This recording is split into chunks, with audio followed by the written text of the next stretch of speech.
apply. Now, does this work now?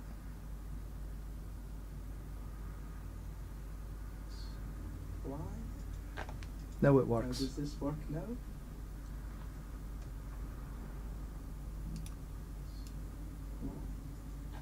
Now it works. Does this work now?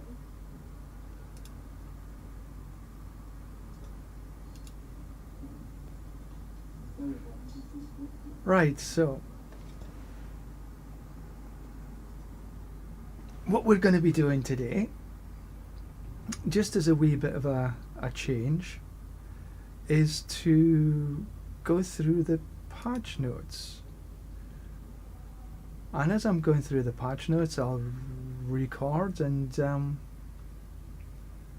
release. So there we go. Try and do two things at the same time. So the patch notes have been released for a wee while now, but I just thought I'd take a little pause and wait until it's closer to the release of the actual season 12. I'm drinking some hot chocolate because I just feel like it. So what we're going to be talking about is the patch notes for season 12, this season of slaughter, where you can become the butcher. I got mixed feelings on this. My first feeling was, yeah, wow, let's do a bit more of this. But then I'm thinking to myself, but what if I don't want to be the butcher all the time? And what if I actually just want to play the character? How is this going to fit in? So, well, you know, we'll see what happens when the actual season 12 starts, which is going to be on March 11. No, it's not. Yeah, it is. It's going to be starting on March 11, sometime Pacific time in the US. Can't remember exactly the time, but you're allowed to download it a couple of days beforehand, which might be tomorrow. I'm going to miss the first week anyway because I'm going to be away. So this is a short season. It's only going to be about 7 weeks. For me, it's going to be about 6 weeks, and that's perfectly okay. It would seem, as we're looking through the patch notes, and as I've hinted at on my other video about the introduction to the season of slaughter, the XP, the way you gain XP is changing back again to the majority in the pits, because they said last season was a bug. You should have got the same amount of XP as you normally do in the pit. That means for the pit completion you should have had the normal amount of XP, but we didn't. That was a bug. Oh well, so be it. And there's going to be a reduction in XP for the bosses, the lair bosses and the world boss, which I think is a bit of a shame. It would have been nice to keep them the way they were, or maybe do just a smidgen, and because it gave us like a different way of getting XP. But anyway, let's just go and have a look at the patch notes. So, on the seasonal realm, summon more powerful versions of nightmare dungeons, lair bosses, infernal hordes with bloodstained sigils. To dial up the heat even further, okay, I can't read, use blood-soaked sigils for an incredibly powerful test. And this is going to be a real test, because that's when you do these the blood-soaked sigils, it's going to be like a pit tier 100. So you're going to have to be geared up for this. There's no doubt in that whatsoever. You won't be able to go into these when you're like just coming into Torment 1. You're going to be at least, you know, having to hit Torment 4, because pit level 100 is pretty strong. So beware. That's what I would say. Several new uniques that span many classes are here for your demon slaying needs. These all drop from the new Butcher layer boss. So there is a Butcher layer boss, and all the new uniques are going to be coming from there. Okay? Boss stagger mechanics have been upgraded. Bosses can stagger twice as quickly, but have a cooldown for 30 seconds, which is 5 times harder to stagger. Fine. New enemies layouts have been added to the tower, and bosses should hit much harder. The amount of enemies needed to complete a floor has been reduced, and if I remember, there's going to be some sort of rewards for the tower this season. So, updates from the PTR, the game updates. Killstreak multipliers now highlighted, okay. Killstreaks no longer reset when going between floors and dungeons. That's a good thing, because a lot of people were worried that the time it takes for the loading screen to get through, your killstreak could go off. But now that's no longer going to be the case, and they've speeded everything up. So all the traversals, if you're going up a ladder or whatever, all of these are speeded up as well. So this is a good thing. Bloodskins now grant better rewards, including guaranteed bloodied and ancestrals when defeated blood-soaked bosses. Good. And now there's a lot of buffs to the attack speed, cooldown reduction, crit strike chance, life on hit, max life, movement, resource cost reduction. All of these have been buffed quite significantly. All classes can encounter a blood-soaked affix that increase their core stat by 3%. Per kill streak tier. This affix appears on bloodied items of at least 750. Okay, so you're into sort of the mid towards end game when that happens. Necromancer balances. Okay, not too worried about Necromancer. Bug fixes. Fixed an issue. New rank wasn't displayed after masterworking. Fixed an issue where the butcher would stop spawning in a nightmare dungeon with the fresh meat. Okay, so there's some fixes there that you can. They're all fixed issues. So, okay, so now this is the one I'm going to be running this season. So this is the one that I'm really interested in. Okay, there's a Holy Light Aura. Tooltip now clarifies that the skill gains damage from attack. Good. Sanctify now remains at 90% when selecting the upgrade. Conviction. Adjusted rank up description in tooltip to reflect attack speed maximum is increased and not the resolve. Okay, that's good. Excuse me. Defiance increased the rite of prayer. Okay. Heaven's Fury triplicate. Okay. Words of Sacrifice, the rally. Okay. Health cost increase. Added duration indicator and UA number to the rally icon for this variant. Okay. Pronouncement of Heaven, the Spear of Heaven's enhancement. Before, the Spear of Heaven's first spear gains a permanent judgment mark and remains on the battlefield, dealing X% of damage per second for 8 seconds. Now, the Spear of Heavens gains 3 initial spears that deal X% damage per second for 12 seconds. These spears can be marked with judgment. So that's a difference. You need to be remember of this. Passives, Path of the Penitent, damage increase from 10 to 12. Okay, a buff. Dawnfire, this is the one. Updated the tooltip to show the aura around the player changes size. Good.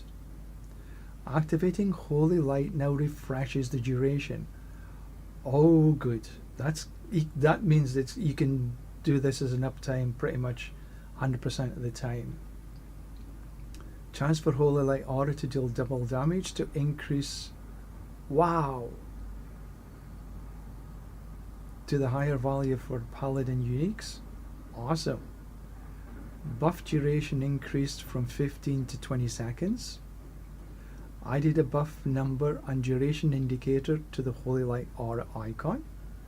Adjusted the tooltip to show its increased burn area per stack. Wow, that's a big buff. That's totally awesome. Sunbrands damage increase from 30 to 50 to 60. That's pretty damn good. And here is the other one. This is the one that most people is going to be running. The combination between Dawnfire and Sunder Knight, because Sunder Knight, the anointing passive, is now replaced to 2 to 4 ranks to aura skills, so that you can get, with the right master working, you can actually get, and a GA on the passive, you could get 10 ranks of anointing, which means that you can get 10 ranks to aura skills. Wow! Yes, please. I'll have a bit of that. Thank you very much. And again, Holy Light aura temper potency is a temper, double the amount granted. Okay, so my guess is that the majority of people are going to be running Holy Light aura potency. It just sounds like a no-brainer to run. I'm already running the Anoradin with shield charge, and I just bash through everything.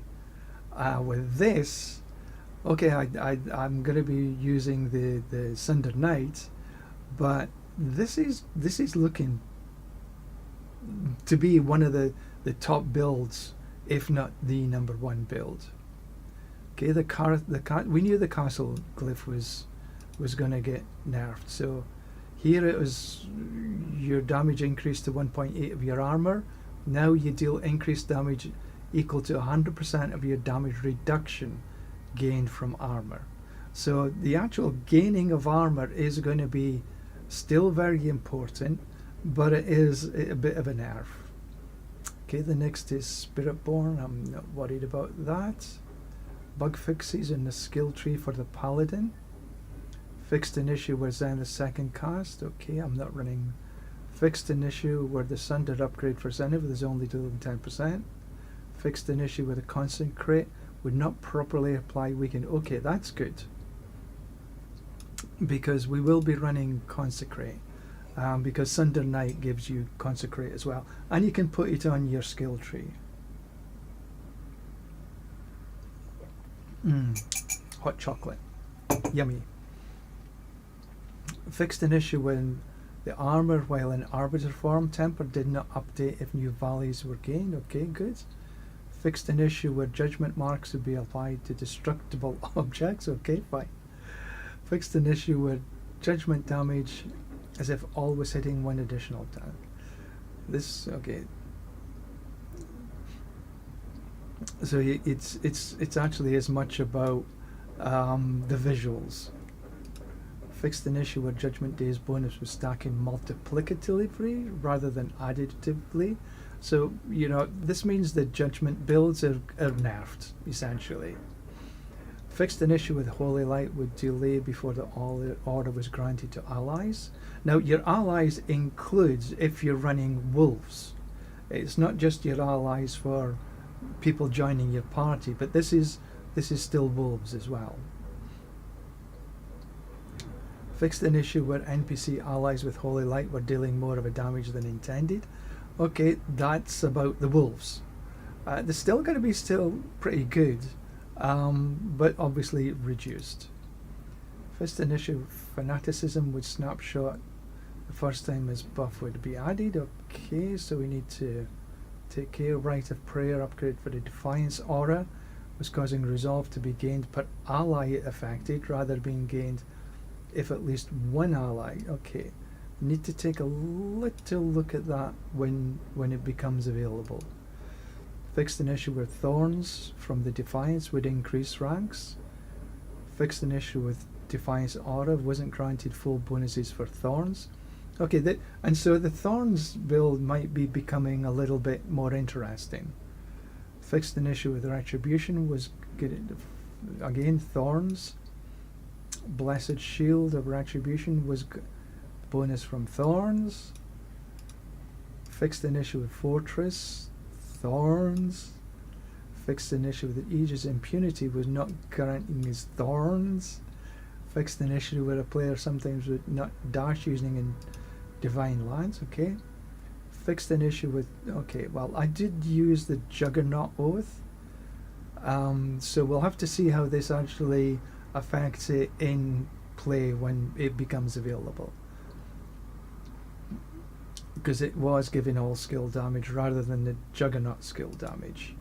So that is a bit of a nerf to the actual Juggernaut Oath. We'll see how this performs in real life. Fixed an issue with pressing Falling Star twice. Okay. Fixed an issue with Falling Scar could damage enemies behind sealed doors.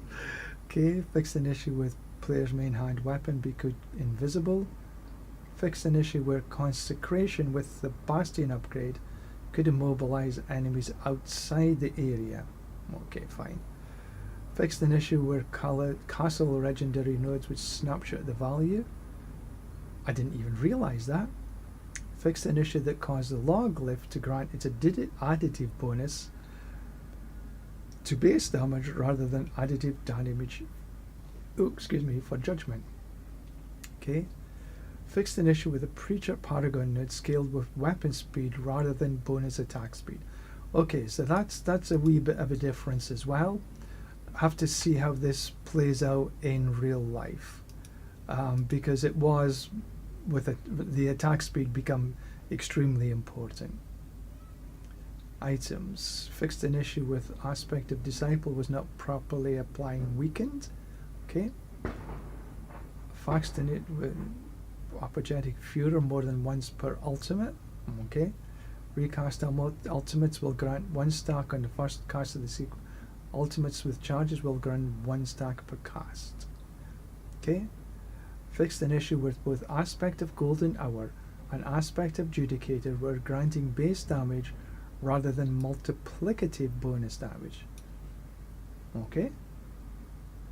Cool. Because I do run Golden Hour. Fixed an issue with the damage bonus from the Bastion St. Matthias. Never ran it. Fixed an issue where Light's Rebuke and Sunbrand were granting incorrect amount of strength and max life. Fixed an issue where allies had visual fire around them when Dawnfire was equipped. Fixed an issue with Holy Light granted by Dawnfire would change the rate that NPCs dealt their damage. Don't know if that's good or bad. We'll see. Fixed an issue with player attacks reduce cooldown. Allows Argent Veil to spawn infinite core skills. Okay, that's a bit of an nerf. Cathedral Song and Grizzle's Opus didn't roll correctly for the affixes. Cool. Fixed various legendary aspects and unique items that were granting less damage bonus than intended. Good. Fixed an issue with Arbiter Wing Strikes double damage tempered affix would snapshot after it happened once. Okay. Fixed an issue with Judgment of Aureol's damage reduction bonus was not being doubled. Wow, didn't even realize. Fixed an issue with Judgment Aureol triggering all versions of Arbiter Form's activation. Okay, so that's a bit of a nerf. Fixed an issue where the buff from the Ward of White Death would disappear. Okay. Fixed an issue where the player could stop being unstoppable. Cool. Fixed an issue, okay, user interface and user experience. Fixed an issue with Holy Light Aura, Rite of Submission, did not properly, okay. The skill stuns enemies, it hits and deals a burst of damage in an area if the stunned enemy is killed during the duration. fixed an issue with damage lowered in the tooltip for Sanctify. A compensatory buff for Paladin was implemented. See above. Okay. Fixed an issue with the tooltip. Okay, fixed an issue with Harold of Zakarum's tooltip was incorrectly displaying a multiplicative value. Fixed the wasn't accurate. Okay, so they're fixing a lot of tooltips and things like this. This is good. So there are some new uniques, and now we know that these new uniques are going to be dropping from the new layer boss, the new Butcher layer boss. So this also means that even coming through the expansion, the Butcher will have a layer boss. So we have the Blood Mad Idol. This is not a bad amulet. All stats, attack speed, crit strike chance, and damage reduction when injured. Not bad, but would I replace a regular amulet that I can have ranks of passive? Now, coming into the expansion, this is going to be not too shabby, because all the passives in the skill tree are going to be gone. So that might be becoming interesting. Okay, so Wendigo brand is a unique ring. Looks like quite defensive. Rust-bitten Dirk, Sork, Druid, Rogue, and Necro. Okay, fine. Not going to be running these. This is Weird Skin, which is gloves. Ranks to core. It's good. Oh, okay. That's actually a pretty decent pair of gloves. Attack speed, crit strike chance, which most builds like, and ranks to core. And you got a bit of life on there. It might have been better as a bit of armor, but that might have been too defensive. But that's not too shabby. And attacks apply vulnerable to distant and weakened to close. And 30% increased damage to vulnerable and weakened. So that's actually quite a nice pair of gloves. Okay, so we then have a 1000-Eye Reaver, a one-handed axe. Crit strike chance, movement.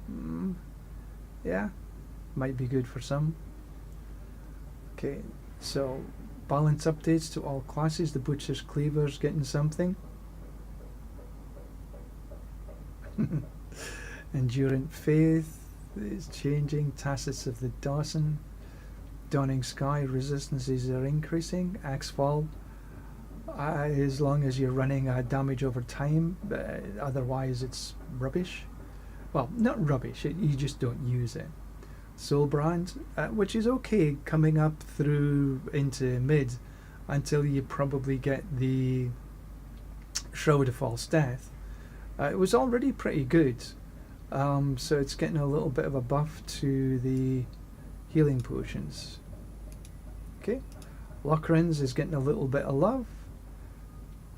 Crown of Lucian, okay, Godslayer, Andariel's Visage.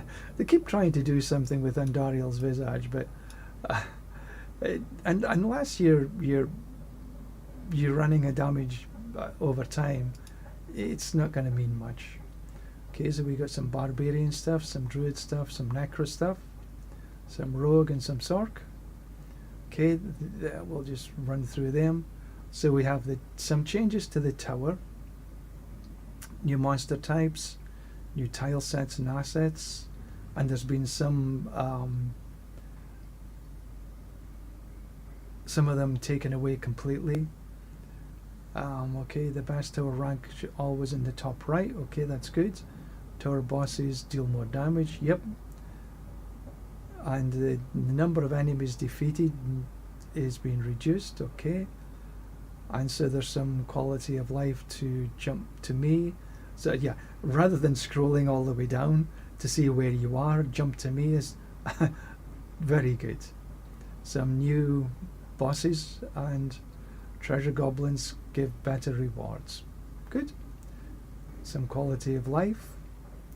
Okay, so here, so this is about the kill streaks as well.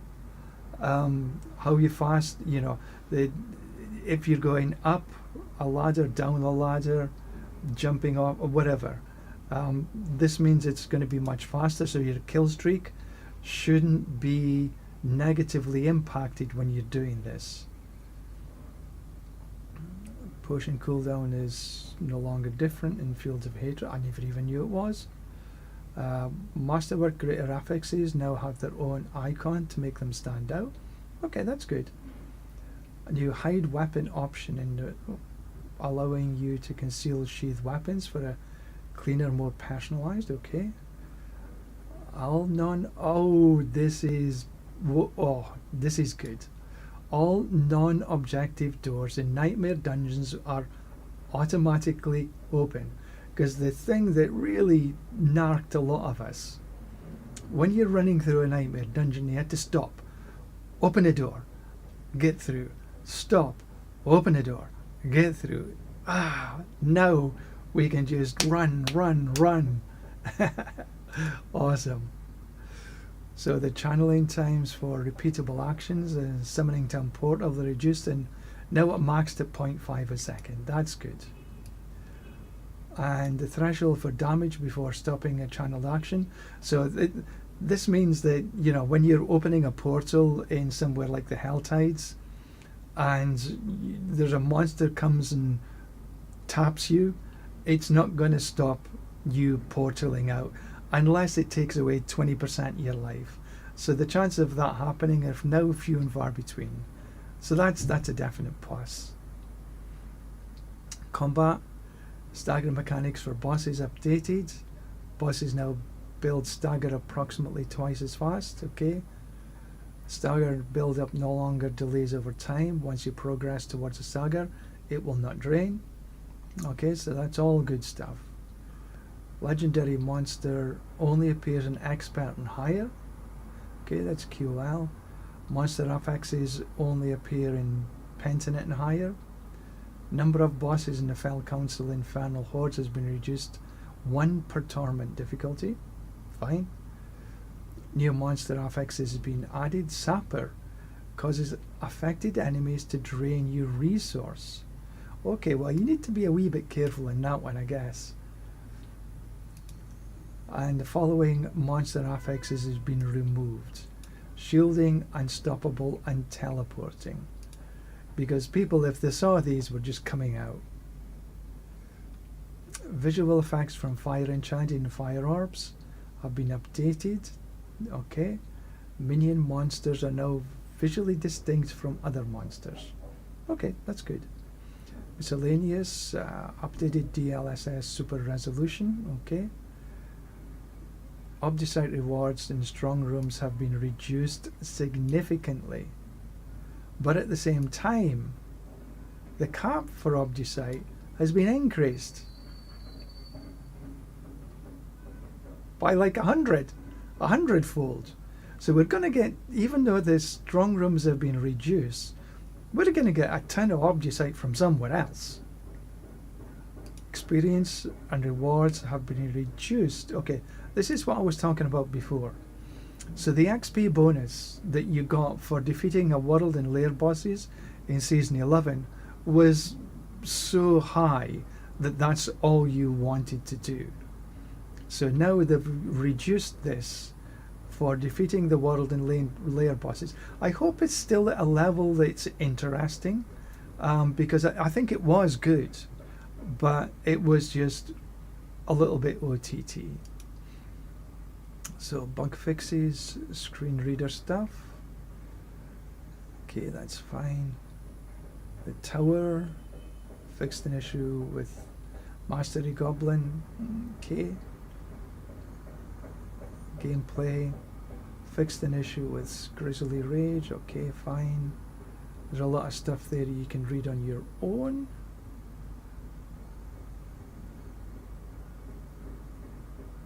Okay, there's a lot of fixed issues in there. Charges stopping and drifting shades and user interface. Okay, so there are a lot of, yeah, I would say there's a lot of QOL stuff. That's good. Fixed an issue with being visible. Okay, storming the gate. Whisper caches. Okay, this is the one. Fixed an issue where clearing pit tiers didn't grant the expected amount of experience.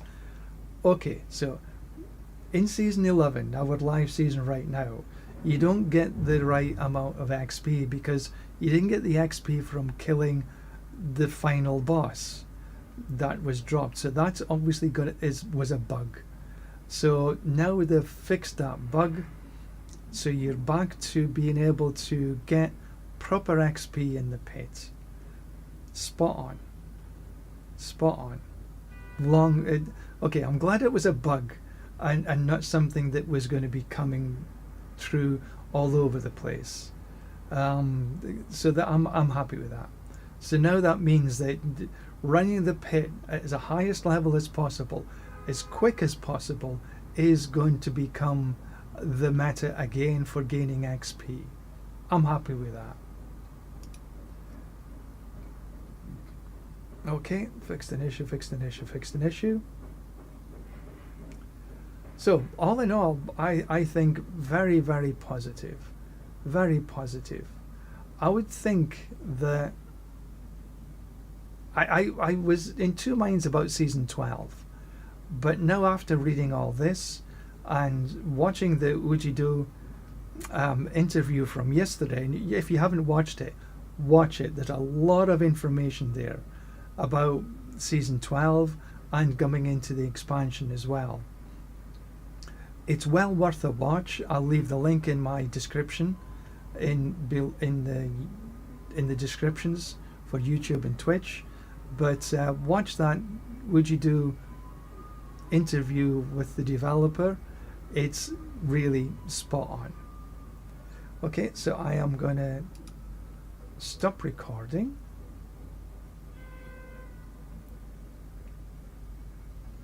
I'm going to sort of take a break while I go back to the game.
Okay, let's see about this.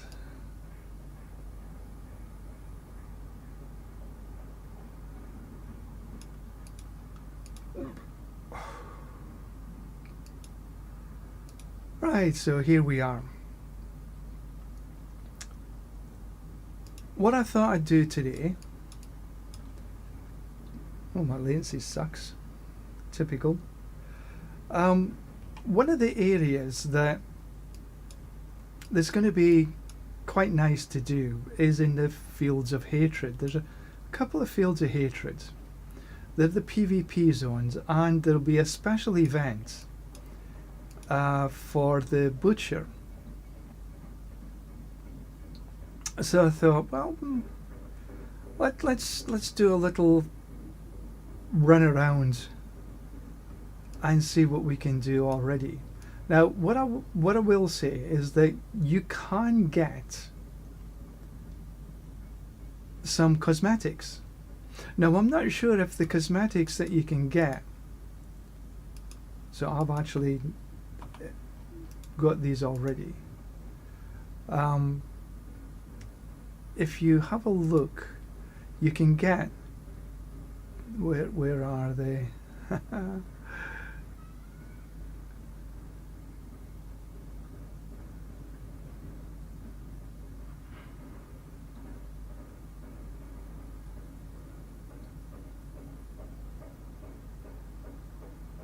They are killer's vests. You can get all the killer stuff from the vendor in the PvP zone.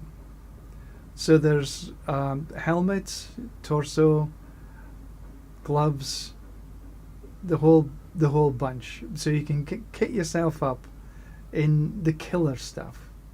So that's actually one thing that you can do in the PvP zone. And the PvP zone is actually not too shabby in getting gear and rewards and stuff. And I think there is... Where the hell is this? No, that's not what I'm thinking.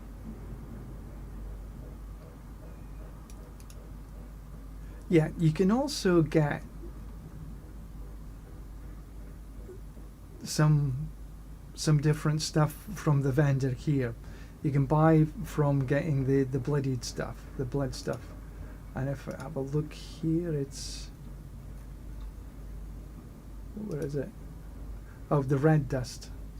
So that's how much red dust I've got right now, and you can get these at relatively inexpensive. So as you're running around the PvP zone, you can actually get these things. Now, one thing you do need to do is mark yourself for blood.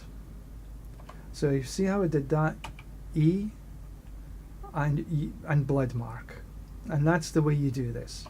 Because in this way, what you can go around and look for are the boxes. Now there's various boxes around the PvP zone. Now I'm gonna just take him out. Take them out. So you get your seeds of hatred. And this is not a bad way of getting whispers, because you get 5 whispers for that, and you get another 3 whispers for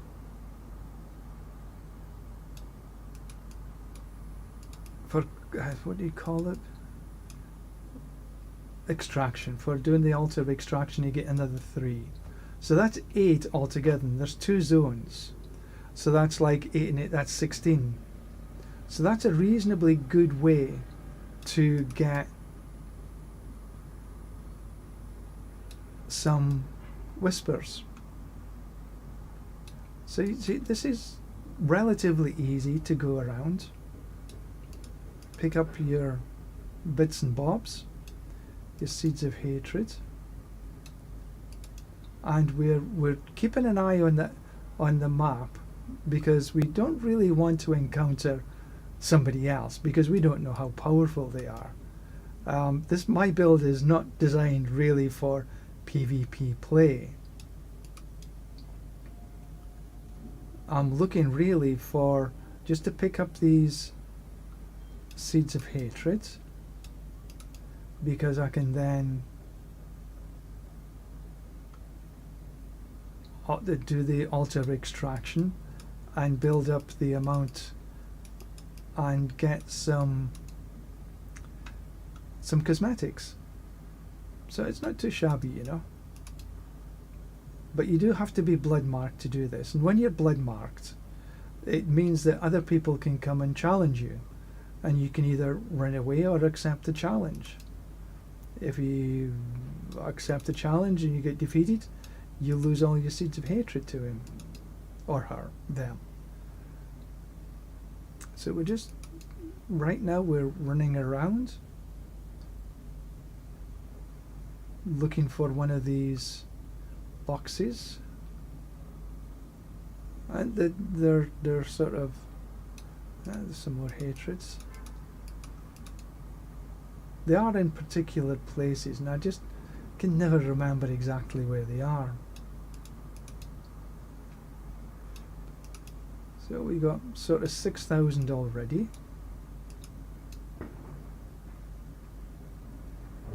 So we'll go through here. Then we'll just do the, let's take this little bunch out.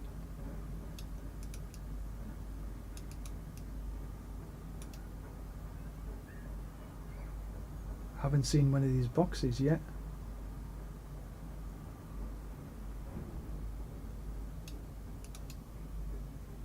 Okay, so what we're going to do, we'll just do the altar extraction.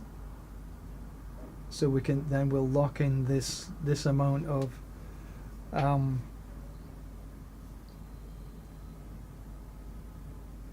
seeds of hatred.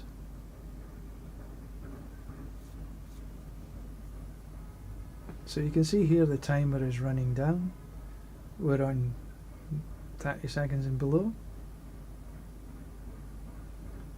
So we just need to make sure that we keep an eye on the field, because if somebody arrives in here, it's like a round, like you can see I'm blood marked here. So you can see people who are blood marked by this symbol on the mini map.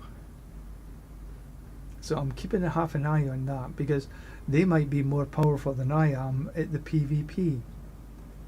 Okay, so that's how you lock that in. Then we got another 3 points to the whisper, and you can do exactly the same in the second field of hatred by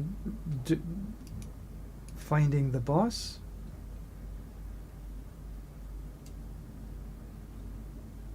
killing him, and doing the extraction. Now I'm still blood marked, and there's the boss. See, there's somebody there. So we have to keep half an eye on whoever that is. Okay, so boom, and we get the seeds of hatred, and you can see that there's baleful fragments and everything. Oh, there's a oh, nicely done. 2, 3, some seeds of hatred, some scattered prisms.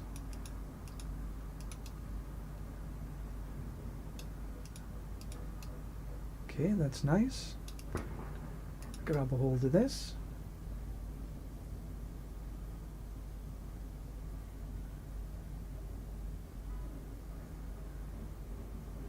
Now if I remember, there is, yeah, that's what we're looking for, is the baleful chest. So you can open the baleful chest, and it does come out with, you know, a considerable amount of goodies. So this is not a bad way to sort of come into the PvP zone as you're leveling up, getting some nice goodies. Right, we're keeping half an eye on the map, because we do know that there's one other person that's blood marked. Now this is going to be a special in next season, in season 12. this is going to become really quite an interesting area to be in. Now, you don't have to actually partake in the PvP, but as more people may be attracted to doing the PvP, if you do the whatever the activity that you you run around, kill as much as you can, and if there's a whole bunch of you in here, and everybody's blood marked, the last one, the one that's got the most kills and everything, becomes this incredible butcher and is allowed to kill everybody else. So it could be an interesting thing to do, but I'm not sure, I'll be honest. So you could see that how easy that was to get the whisper. Now what am I going to take here? I'll take some gauntlets. I just wander up here, open it.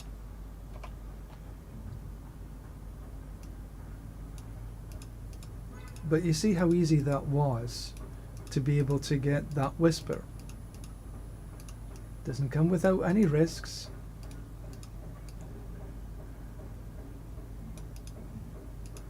And nothing in there, okay. I'll just grab a hold of these. I don't think nothing in there that's worthwhile keeping.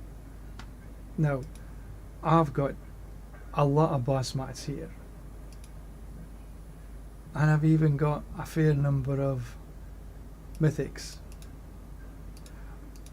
99% of what I've got here, I might take the 4 GAs into the Eternal Realm, and maybe the 3 GAs, but everything else, boom, they're gone. And I would suggest strongly that you just vamoosh. I mean, say here I've got pretty much 100. Oh, look at that. Don't need that. The only things that I don't have 100 of are the legendaries.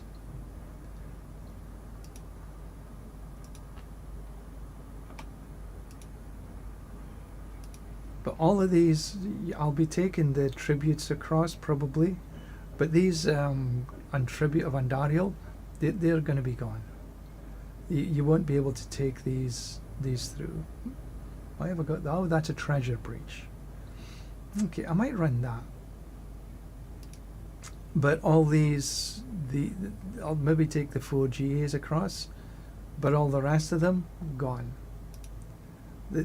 All these are.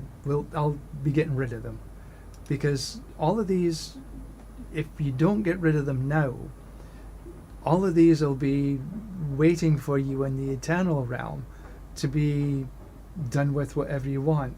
So you might as well do it before the end of the season, not just on the last day of the end of the season or whatever. And so you're not worried about, have I got enough space on the Eternal? Because I know I have missing don't have too much space left on Eternal. So let's run around on the... Okay, so I have to be blood soaked again. Marked for blood. Okay, so here's the boss coming again. Boom. Easy peasy. Take these. And then we just are going to... Because there's nobody here to actually do PvP, which is good. I'm not so keen on PvP anyway. I'll be honest. It's not something that's really interested me in this particular game is PvP. Oh look, here's another baleful chest, and you can see what's coming in here, and a rune, and you got legendaries.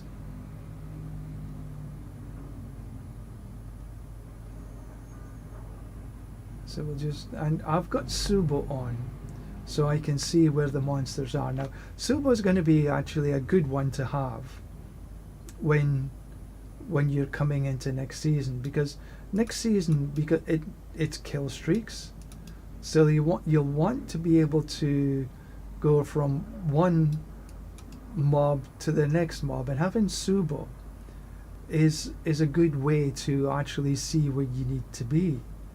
So next season I'm probably going to be running Subo from the very beginning, so as I can understand where I need to go.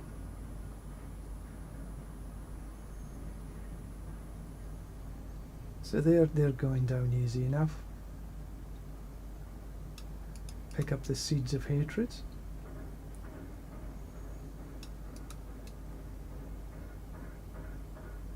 Down we go. Now this build that I'm running right now, the Divine Bulldozer, it's going to be the basis of my build in the season 12. There'll be some changes, for sure, but there'll not be wholesale changes. As you can see, this clears everything you need it to do. And there's another baleful chest. You got gold, you got fragments, runes. Don't need that. Legendaries. Excuse me. So yeah, this is going to be the basis of my build in season 12. Is somebody there? Yes, we're here. Right, you have to keep within this. Okay, so he has to do his little pray.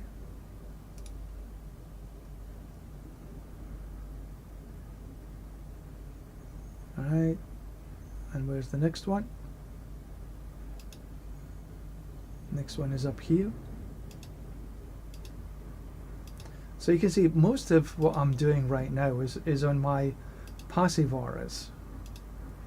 Next season, there's going to be a buff to the holy light. Where am I? Holy light aura potency. That's going to be doubled essentially. You're going to have better Dawnfires, and you're going to have good Sundered Knights. The Sundered Knight, instead of doing anointing like it is now, it's going to be giving you ranks to aura skills. Ranks to auras, not aura skills. Ranks to auras. So that's going to be, almost a no-brainer to run this in season 12. And we just pick these up.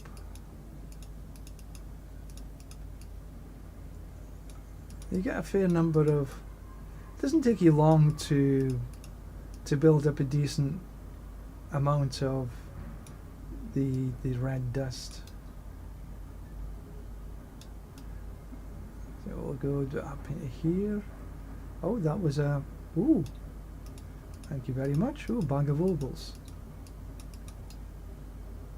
Didn't even notice he was there. Okay, so here we have another baleful chest.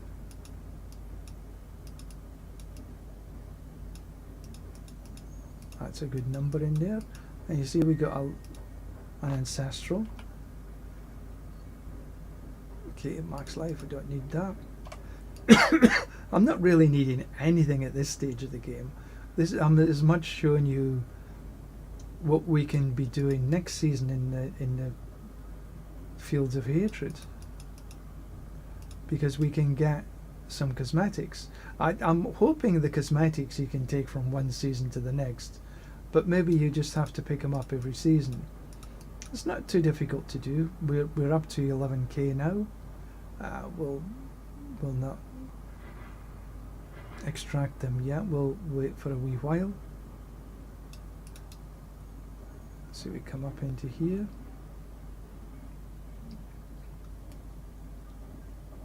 down into the next event.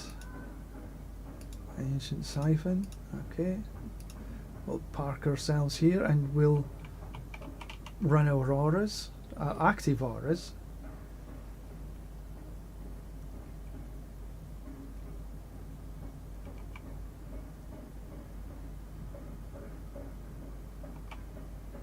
Just wait for the monsters to come and try and kill us,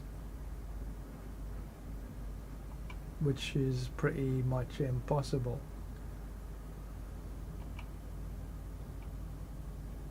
So when we are running in the Season of Slaughter and running as a butcher, you're also going to have a whole bunch of different skills. Now I don't know how these skills stack with your normal skills. It's sort of still to be seen. I'm hoping that, you know, oh, there's some mobiles there. Oh, there's the big boss. Boom. Take his seeds of hatred. And you get a fair bunch of seeds of hatred from him.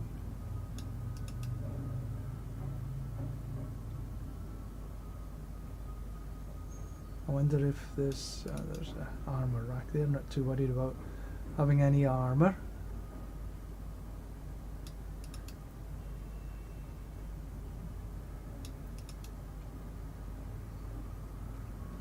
There was a... That's not there this time.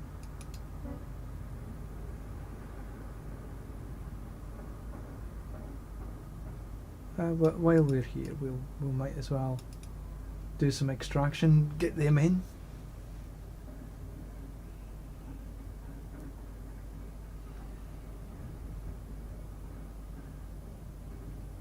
For the kill streaks in Season 12, I will pick that up. I think that if you can find a Helltide in Nahantu, I think that's probably going to be one of the areas that you'll want to visit, because I think the monster density in Nahantu is higher than anywhere else. Although the Helltide is already pretty good, I think it's more than pretty good in Nahantu. So being able to... Okay, ritual complete. So how many have I got now? 50,000. Okay, so let's just go see what we can get for 50k.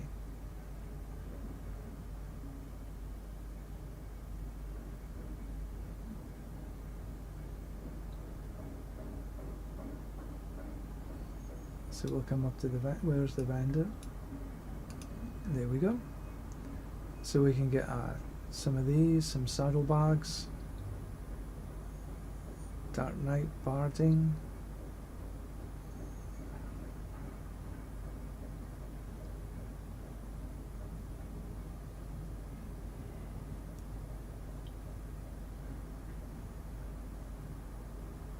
Okay, so to get the steed, to get the mount, I need 100. Okay, so let's run around until we get to 100. See if we can get the horse. So let's go. Oh, look, he's up back up. Is that him back up again? No, not yet. Not yet.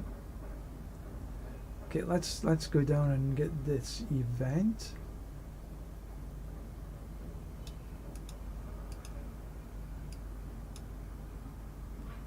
Okay, so we're back into the middle again, and let's use our actives.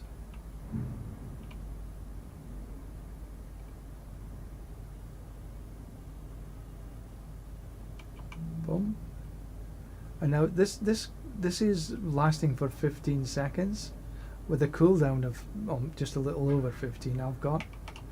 But this is now going to last for 20 seconds. So if you get a cooldown of 15 seconds, you're going to be up 100% of the time.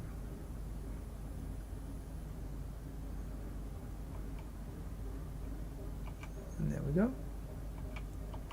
And as the Holy Light aura is we're missing it, is going to be super powerful.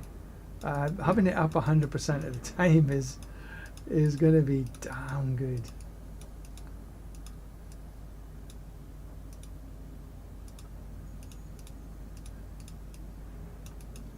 Let's see, we got almost 2,000 already. For the most part, I'm not running my active auras, just using the passive. Strong enough.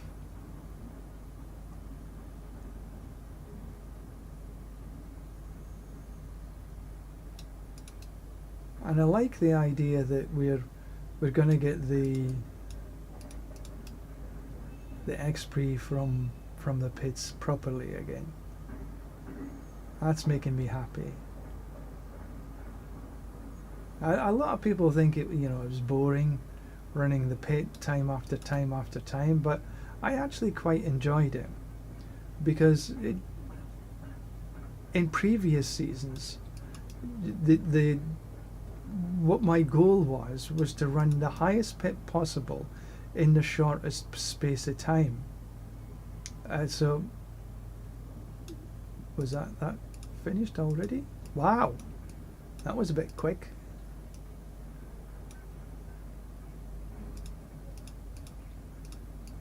And so it gave you something to aim for, and every sort of pit floor is a wee bit different, so it was actually quite a challenge, and I liked that challenge. This season's meta for XP about getting just boss kills was, to be quite frank with you, a little boring. But at least when you were running the pit, you had a little bit of a challenge to make sure that you could try and get that done in the quickest time possible. And I like that. So we'll see how this next season comes. I was seriously considering not bothering with it because it was so quick. So short, I should say, not necessarily quick. But you can see what I'm doing here. There's not really that many people running in the PvP zone. I think next season, because of the new activity, there may be more. So it might become a little more challenging to run in the PvP zone. So I'm still hunting for these boxes. Baleful chests, you call them. So we're just taking a sort of circular route. Sometimes there's one here. So we'll just, I'm going clockwise. You can crisscross, do whatever you fancy. There's sometimes one here. Ah, there is one. So you get some mats. I've got a neath iron. Cool. This season I ran out of neath iron. I was doing so much work.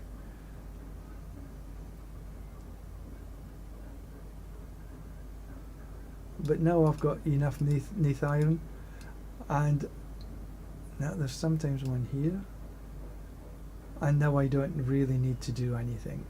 It's too late in the season to do anything. I haven't even sanctified anything for quite some time. I never, ever, not even once, got the better sanctifications on any of my gear. I had some half decent ones that gave you some extra speed, but for the grandfather sanctification, never. I had one of my friends had it twice, but I never even had one. The Ring of Starless Skies? Nah. Harlequins? Nah. So none of the major ones, which you really needed if you were wanting to run a high level towers. You needed to have these, at least one, if not two, of these, and Grandfather being one of them. But not me. Ah well. Better luck next season, as they say. So you can see, I can see where all these monsters are. So there's sometimes there's one here. Now it takes up. You do get the boxes back up again. So they do respawn. In my experience, anyway, they've actually respawned. So we'll see what happens now. But generally, this is what you do. This is what I do. I just run around, pick up the seeds of hatred. Oh, we'll take Big Baddie again. Boom, down he goes. We'll grab his seeds of hatred.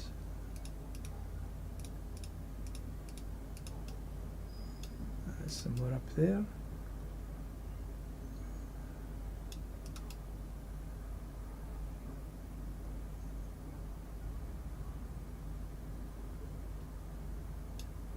And it's just like this.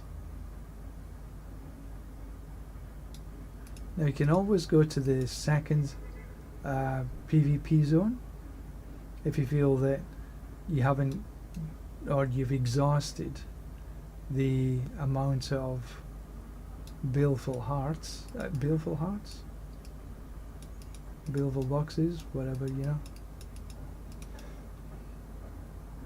Maybe you get better luck in the next zone. But before you go into from one zone or to the other, or you go outside the zone, make sure that you do the altar extraction if you've got any of the seeds of hatred. Otherwise you'll lose them. I did this. I lost them. Didn't have that many at the time, but you do lose them.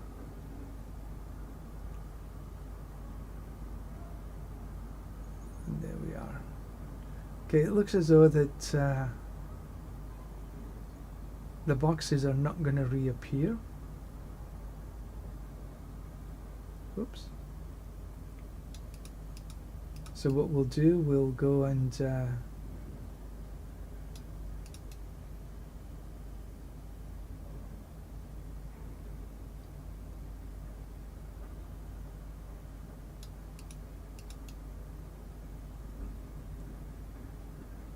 oh, I could have done it just up here. I'm thinking my kill streak must be pretty damn good by now. So we'll do the extraction. We'll keep an eye on in case there's anybody comes and wants to try and kill us. Mr. Rilla, you're about to try a new toy tonight. What kind of toy are we talking about here?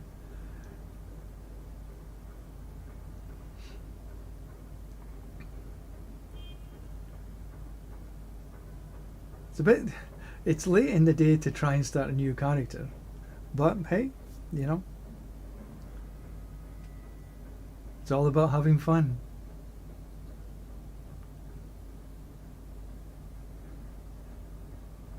Seven, 6, 5, 4, 3, 2, 1. Come on.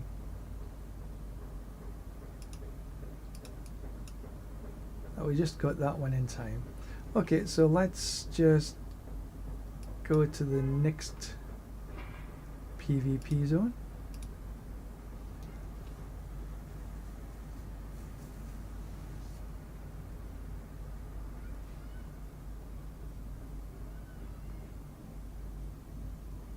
And there we go. Right.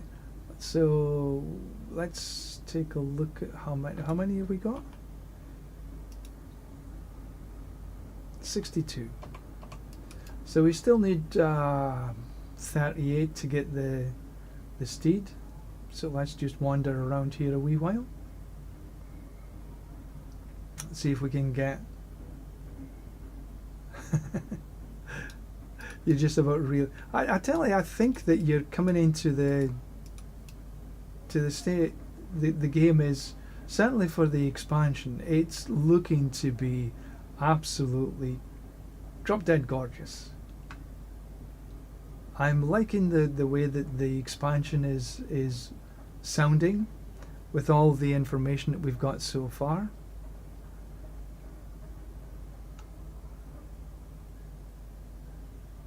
Yeah, I think farming in in here is not bad. There's a baleful chest. That's a fair amount of stuff here. Heavenly sigils. I don't really need the heavenly sigils, but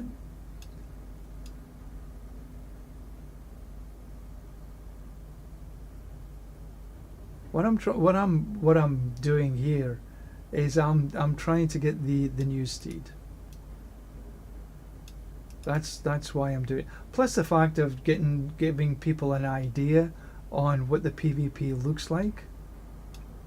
Now my character is not really set up for doing PvP itself, but the actual farming, as you can see, there is actually nobody here. So you've got this area to yourself for the most part, which means farming is a relatively easy thing to do. And if everybody comes into here with the idea of just farming, then you're safe enough. But if there are, people who do enjoy PvP stuff and really want that fight, I'm just not one of them.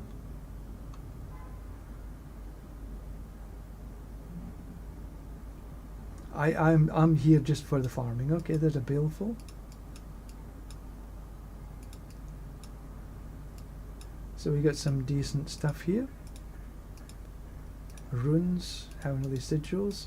But you see 1, 2, 3, 4, 5, 6, 7 pieces. That's pretty good. And this is what the PvP area is also good for. So coming into next season, it is definitely something to keep in mind if you want to do some farming work. I think Macro Boy, he likes the PvP zone. He usually runs a necro. Well, if you want to fight, I'm going to disappear.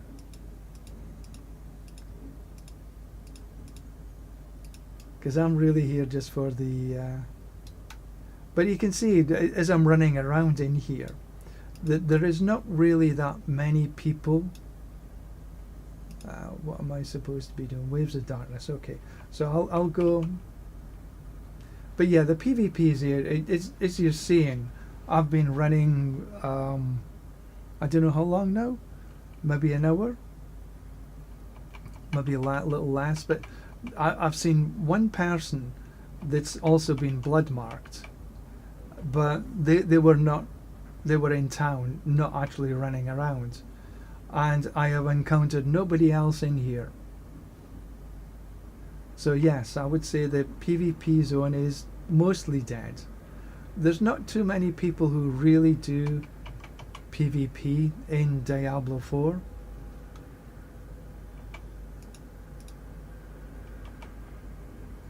They're mostly doing other stuff. But the zone itself is a reasonably good area to run farming, because the monster density is reasonable, and the baleful chests are well worth picking up.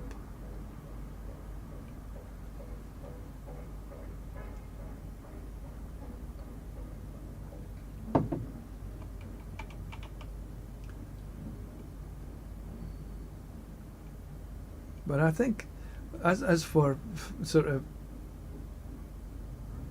fights, yeah. Not really. This has been a fair number of Seeds of Hatred. That'll certainly help me get this steed. I've got a long way to go though.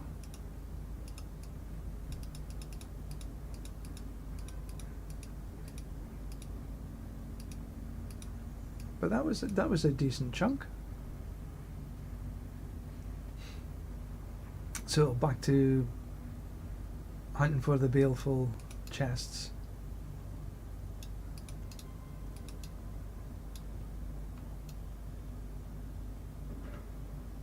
Oh, talk about that. There's the baleful. You gonna try your necro? I'll be honest with you. I haven't really tried much other than the paladin. I've been really enjoyed running the paladin this season. Oh, we'll go up and get Mr. Bad Guy. He's got a good number of Seeds of Hatred.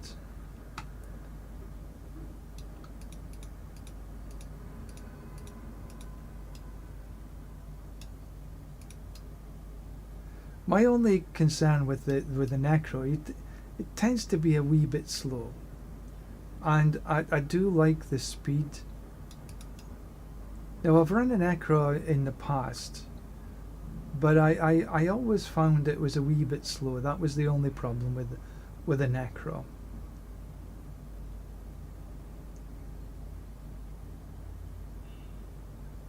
Macro Boy, he runs the necro, or has run a necro. I think most of the seasons.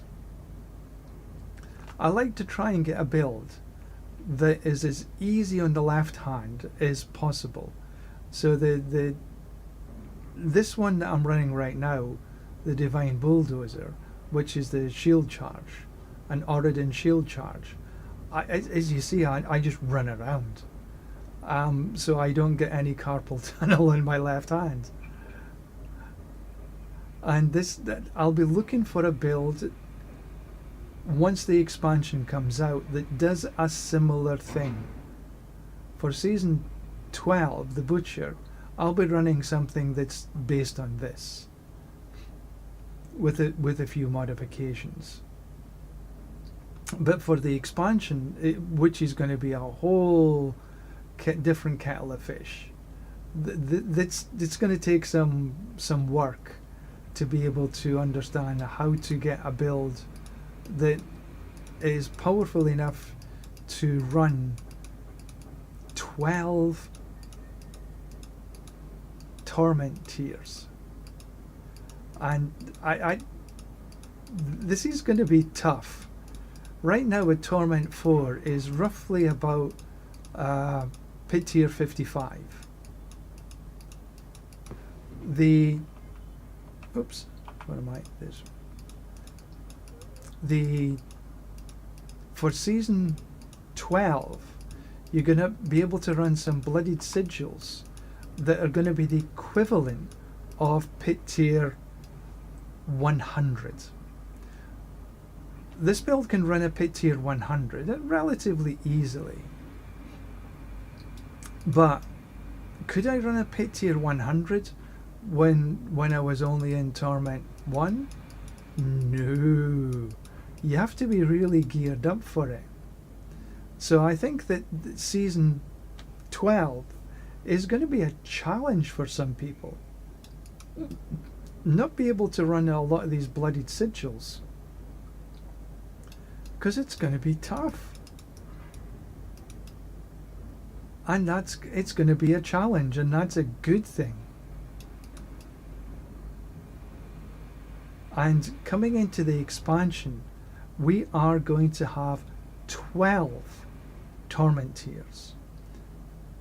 Now, what they've just said, there was Ujidu had an interview with one of the head developers, and he's told us that there's going to be 12 torment tiers. And so the Torment 12 is probably going to be the equivalent of Pit 150.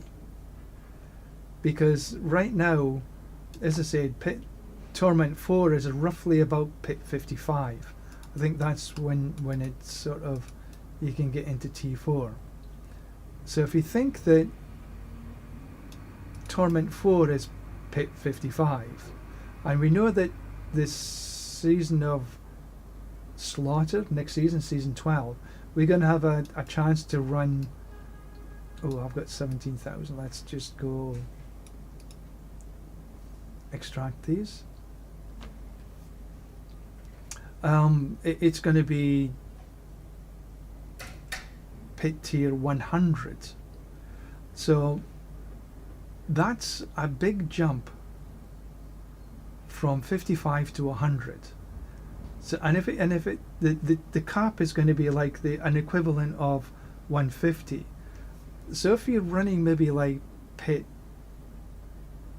120, that's maybe going to be the equivalent of Torment 8, maybe 9, maybe 10, something like this. So it's going to be way more challenging. Okay, come on, quick. It's going to be way more challenging, which is not a bad thing. It's something that I think we've been wanting for quite some time. Okay, so that's it. Let's go down and get Big Baddie.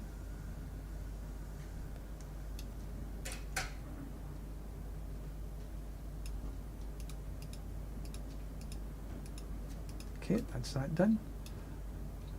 You're on the PS5, the PlayStation. I have never ran anything on a PlayStation. I'm always been on a PC, so I have absolutely no idea about the challenges of running this on a PlayStation, and I'm quite sure there will be.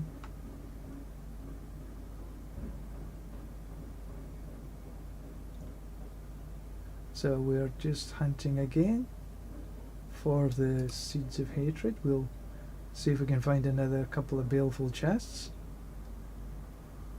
As you see, I'm just running around clockwise essentially, picking up the Seeds of Hatred. But this content is super easy. When I run a Pit 100, I do run my actives, my active auras.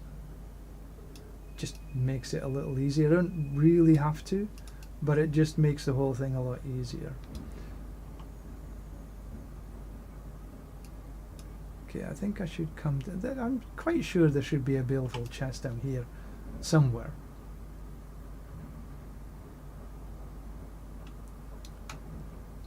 Just haven't come across one yet.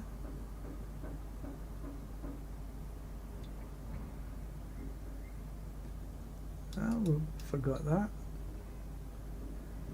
I'm kind of running out of monsters here.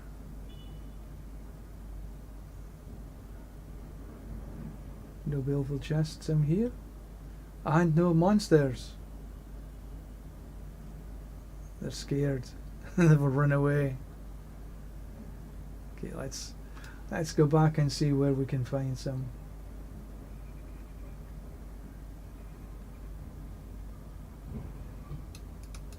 But generally, I'm going to try, when we get to the expansion, find a build. I'm going to be running the Warlock. I don't think there's any doubt in that whatsoever.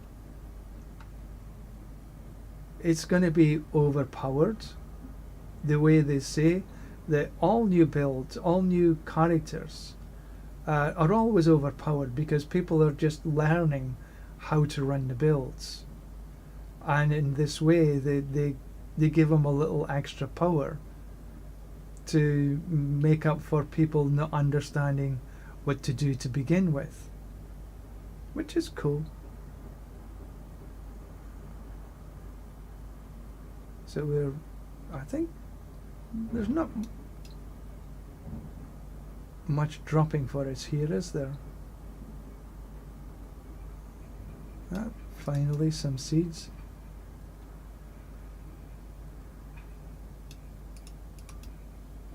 So what I think I'm going to do is clean up this mob.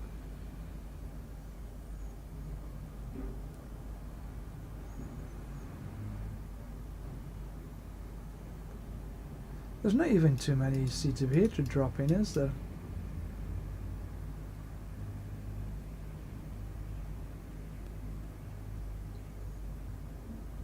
Just run around here. Maybe do some extraction and head to the up into the other.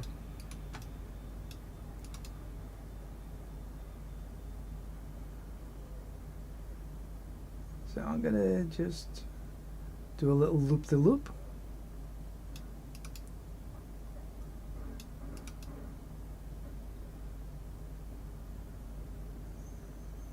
Take these out.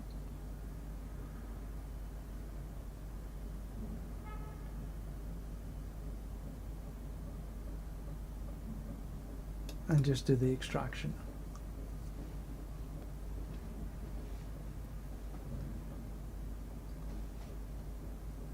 And then I'll head up to the next PvP zone. How many have I got? 79.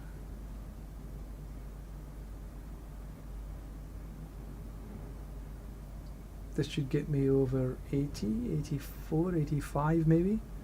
So another 15k to get. I'll head up to the other zone and then buy the horse.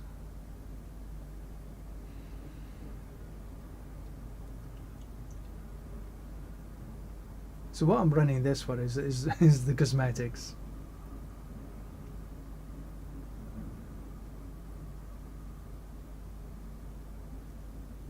And there we go. Ritual complete. Right, let's head up into the other one again.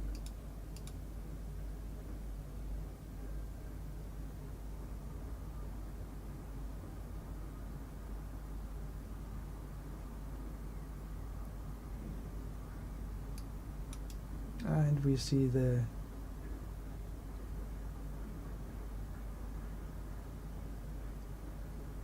what's it called again? It's got a name. Seething Abomination. That's the one.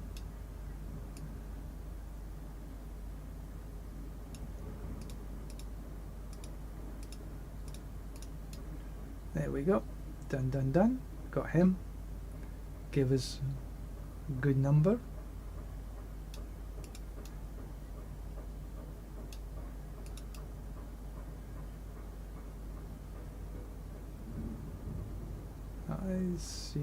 I see. There's a baleful chest.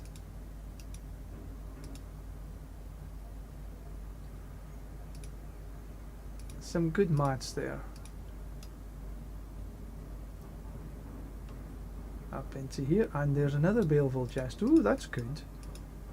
So you can just pop from one to the other when you feel as though you've sort of exhausted that one. You can go and just grab into the other.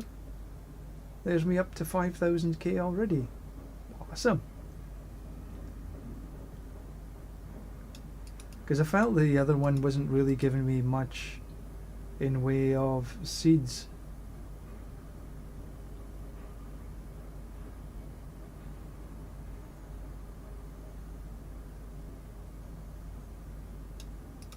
This seems to be a lot better. Now let's wander. We wander as a lonely cloud.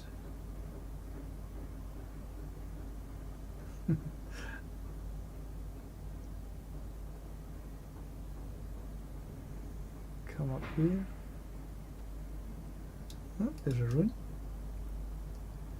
Grab the runes.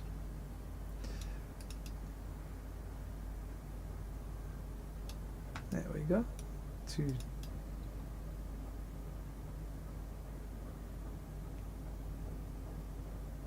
In the expansion,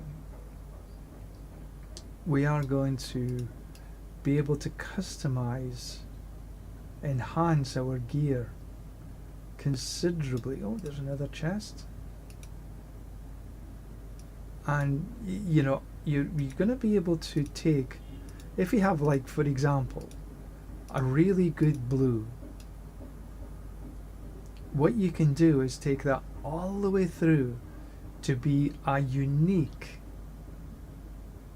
You can take that piece of equipment on a journey with you.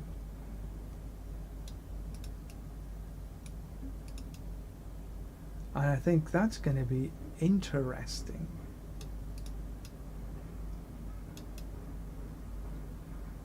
So we're hunting more chests.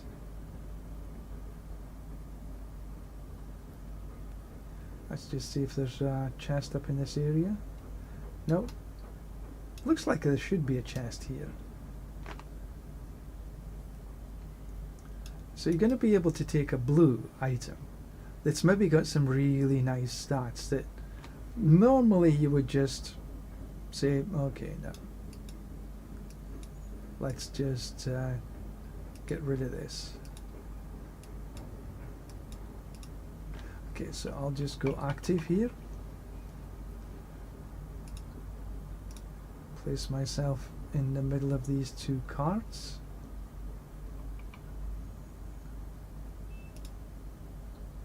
Should be about right. And the talisman system. Oh, and one thing, once you've got a really good unique, for example, you can then extract that unique and make it into a talisman. Not a talisman, you make it into something that you can fit into the talisman. So which means that you've got a unique on the talisman system, and you've got a set bonus.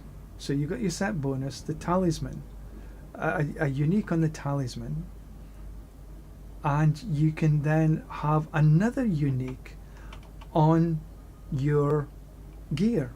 That's what I'm figuring. Whether that's absolutely true or not, which sort of remains to be seen. But that's like having a double unique. That's going to be, so maybe you've got like a,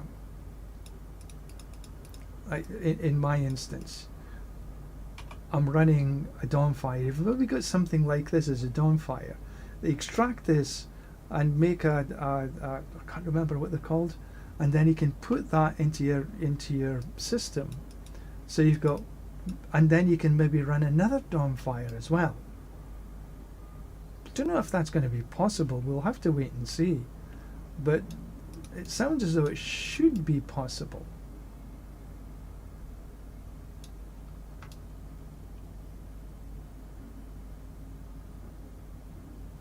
And that would be pretty powerful.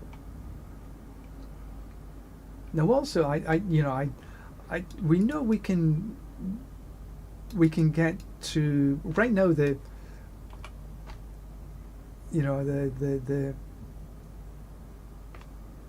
it's an 800 item power. Everything's sort of 800 item power. We know that in the expansion you're going to be at least to be able to do a 900 item power, because we've seen some of the screenshots. But if you're going to be trying to get to the Torment 12, maybe you're going to be able to also, through the journey that your gear is going to be taking, maybe you can upgrade these things to being, maybe instead of 900, maybe it's going to be 1,000, or maybe even 1,500. Who knows? But because there's no way that a lot of our gear can get to be able to do Pit 150. People have been doing Pit 150s. Oh, there's a baleful. With some of the gear that they've got already, but not as in a group.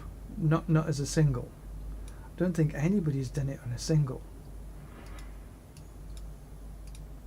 So I'm thinking that maybe, just maybe, that we can upgrade our gear like this as well. And that would be pretty cool. Okay, we got another siphon. Grab ourselves in the middle. Do some actives.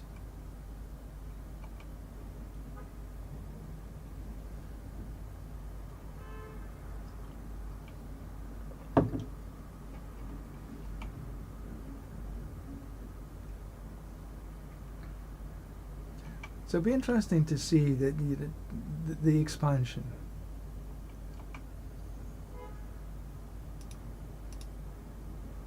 I'm excited about it already. Now, as we get closer to the expansion, we'll I don't know if we're going to get a PTR for the expansion. But if we are, I will be trying to run it. Because I want as much heads up as entirely possible to be able to sort of get a step ahead, so to speak. I mean, there are some of the content creators. Oops, what am I doing? There are some content creators already been playing. They were invited across. They've played the new class, and the feedback that we've got from them is extremely positive.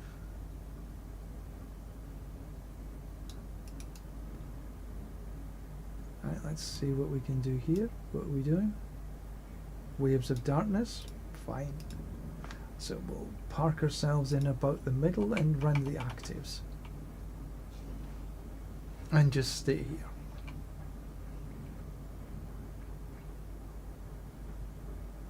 And even though I'm sort of got my left hand in action, my right hand isn't. It's a trade-off.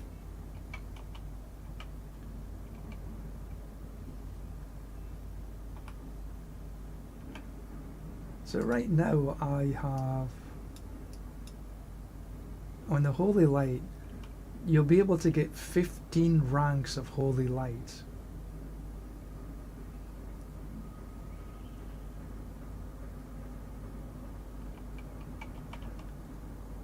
And I've got it judging. You could have it on something else. Could have it in Fortify, but I have it on Judge. Because this comes in with my Golden Hour. Judgment detonations can detonate other judgments.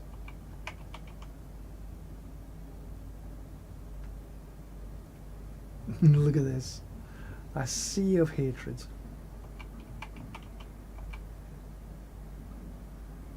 And the Holy Light aura is going to be doubled in potency. It's just going to be the build of the season. Although for the Paladin, a lot of the Thorns builds, they didn't work properly, and they've done a lot of fixes on the Thorns. So Thorns for the Paladin is going to be, in my opinion, pretty strong. Now I haven't looked at much of the other builds, the other classes, but everybody seems to have got a little bit of love. And all that will definitely change coming into the new season, where every single skill tree has been reworked. Okay, I've got 16,000, so we'll extract. That should take me up over 100. Just. And then I can wander across and see if I can get the steed.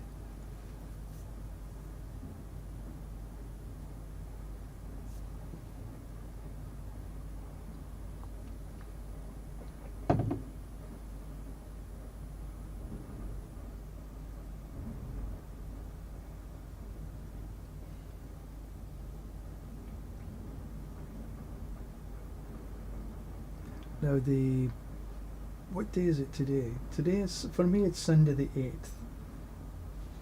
So I'm hoping that maybe tomorrow, Monday, that Mobilytics has released the update. Okay, so let's see how much that was. Right, just made it. So let's see. So I can update my build planner for season 12. Be able to publish this, get it out. Right, so I can do this. Boom. Reigns of the Bloody Steed, the mount. Gain the mount.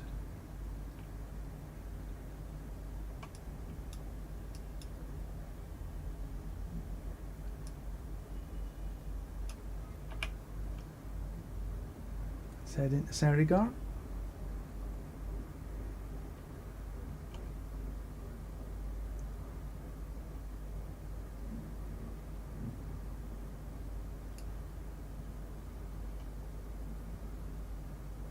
Where is he? He's down here.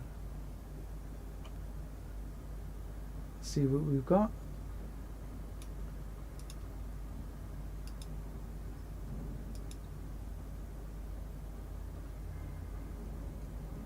And there we are. There's the Bloody Steed, sold at a PvP vendor. Okay.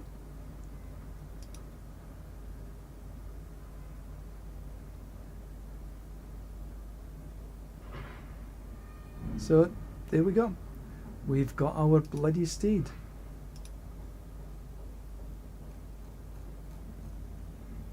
Although I think I'm going to change back to the Basilisk.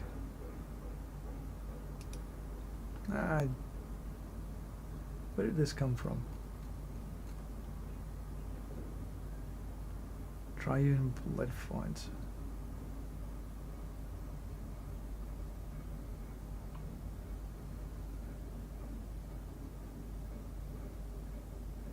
Can't remember where I got this.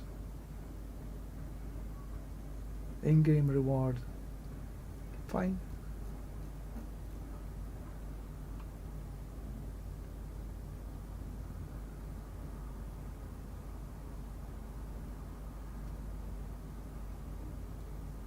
Okay, so there we go.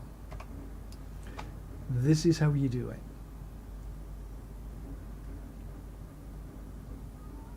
3 o'clock and all's well. Right, let's just...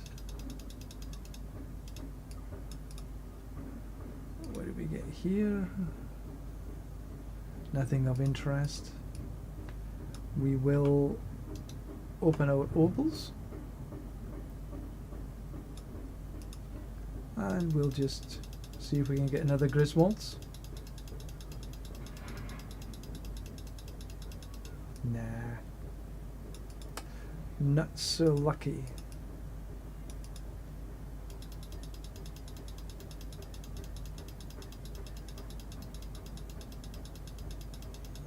Nope.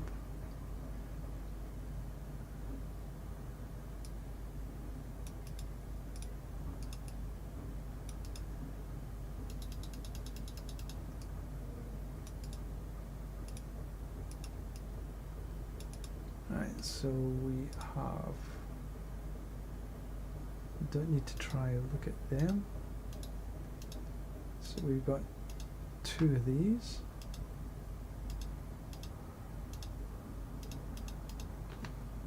All of these are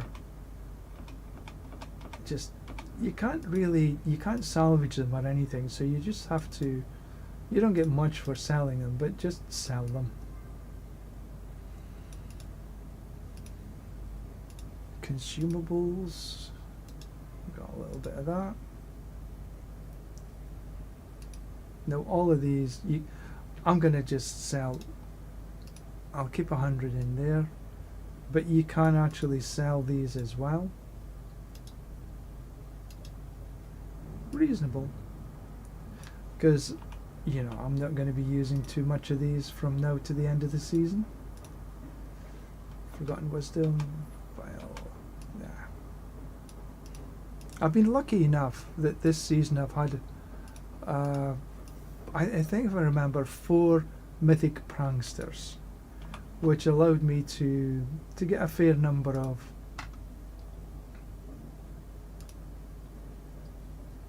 resplendent sparks. I've got 22 resplendent sparks, and I'm not going to be spending them. Now I'll take these across onto the Eternal Realm, because I've also got 1, 2, that's 3, 4, 5, 8, 9, 10, 20. That's 20 all right there as well.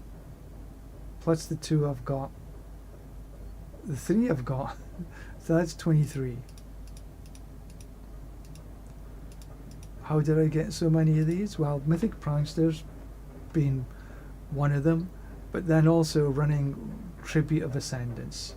I found that the Tribute of Ascendance gave me anything between 10 to 50% drop rate, which is way beyond anything else that's in the game.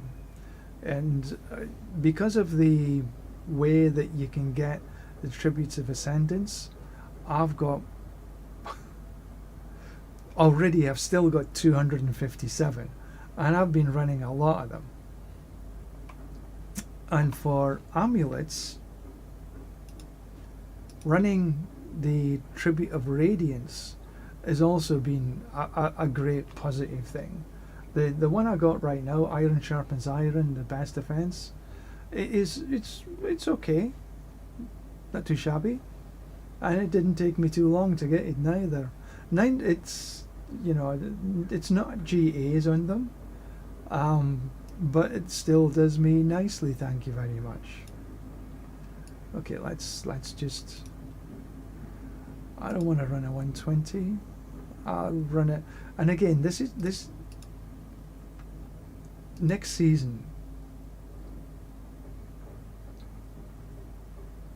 We'll be able to get the bonus XP from killing the boss at the end.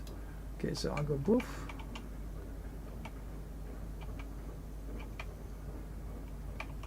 So I'll run my actives. I try to avoid the eyes, because the boss takes quite a long time to. Sometimes you just can't avoid them though. So that's me, had 3 of them already.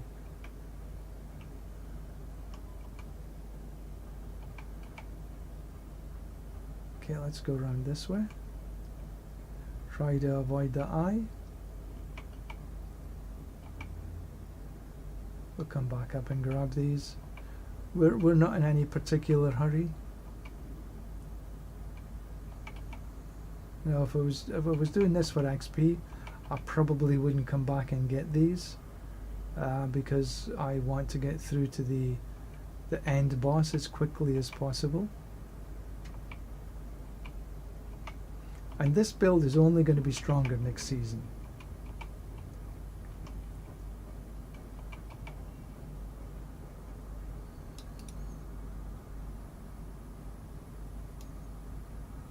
I mean, I would say that reasonably okay, but it's easy to run, and this is the key. It really is easy to run. So we just wait until we get to the park.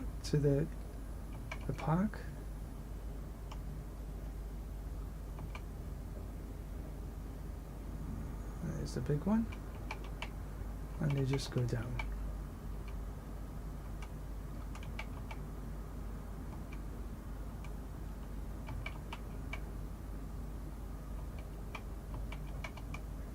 Oh, ouch.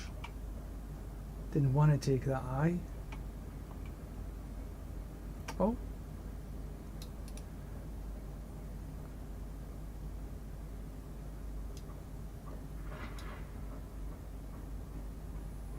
Boy-san, good morning. Come on, where are you? There you are. Yeah, it goes down reasonably quickly. This could have been quicker, but if I was running this for XP, this is too slow.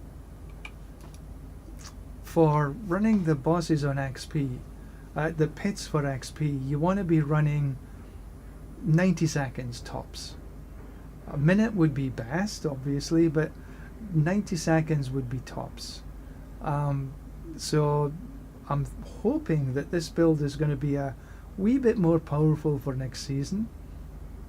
Maybe I do need to sort of change it across a little bit. Maybe I do need to run some arbiter on it. Maybe some judgment, a little bit better judgment. But I'll wait until next season to be able to do that. But you're wanting to be running next season for XP, and the pits is going to be the place to get your XP for the most part. For leveling, you're going to be running in Hell Tides probably. You do your seasonal ranks. Oh yeah, don't forget your season ranks. Where? So you'll want to do your season ranks because you get skill points and you'll get your ashes. For the seasonal blessings, this is going to be probably the number one that I'll get. These are all a little sort of changed, but you'll be wanting to get your resources, your seasonal resources, and you'll definitely want to get the no, not that one. Where is the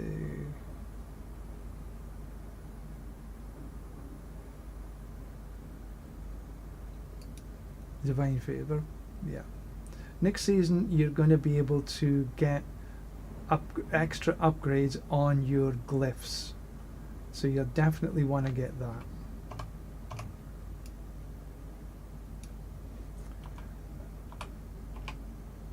World boss in 46.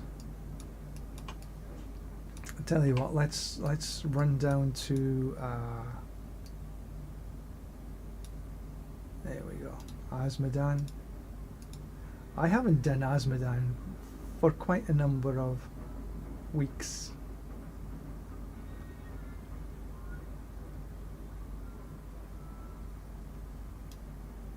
Alright, let's just, and I do run, for the most part I run everywhere now that my speed is up to 200%, because I just got fed up of getting stuck on things. I know it's silly, but my latency right now is 107, but generally my latency is somewhere in between sort of 100 and 200, and as the latency goes up I tend to get stuck on things a lot easier. Oh, it's just turned to night. That looks as though I've just arrived at the right time. Okay, I'll do some actives to help people here. I don't know how many other characters are here.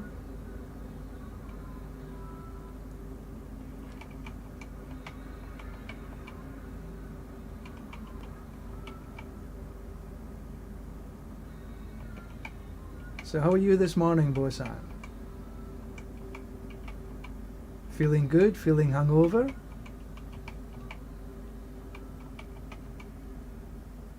Ready for coming into season 12?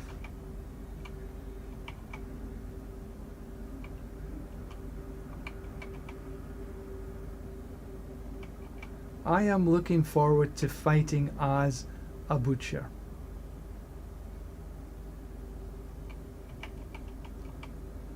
Okay, you're dead. Oh, stop it. Corrupted tongue of Azmodan. Right, so what do we want? Belial. What have we got most of? Belial. Okay, so let's grab Belial.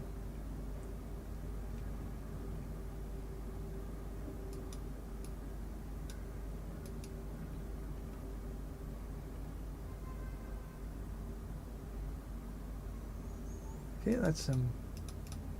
Leave me alone. wonder if I could. They keep dragging me into the fight. I don't want to be in the fight. I want to I want to grab these things.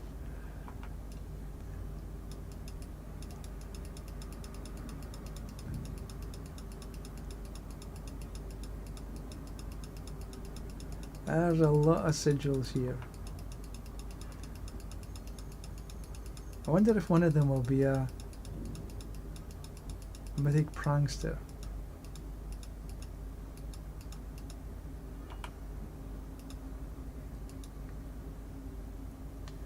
Another tribute of Ascendance and tribute of Radiance. Well, I tell you what, I'm going to just dump these. Because I think there was only 2. Yeah. Right, I am going to head back to town.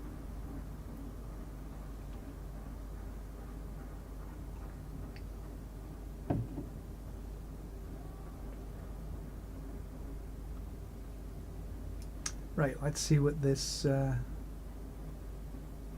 this dropped us.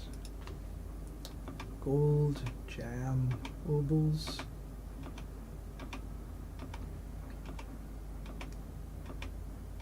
Now, what was it? Obols. Obols is going to be 100-fold that you can keep next season. I'm guessing that they're expecting us to be able to get lots and lots of obols from somewhere.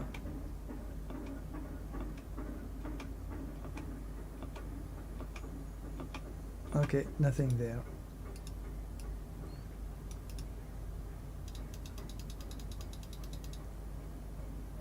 Let's see. I had one of them. 2 of them. 1 of them. And I don't need any of these because I'm 100.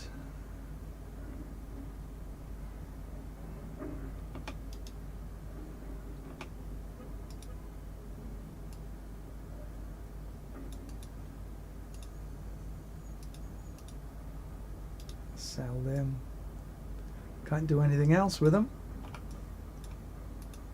Then, what did we get here? Crown of Lucian. It's going to be updated next season.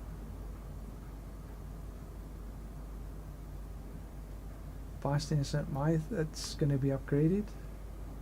Sunder Knight. Okay, this is going to be a real interesting place to be, Sunder Knight.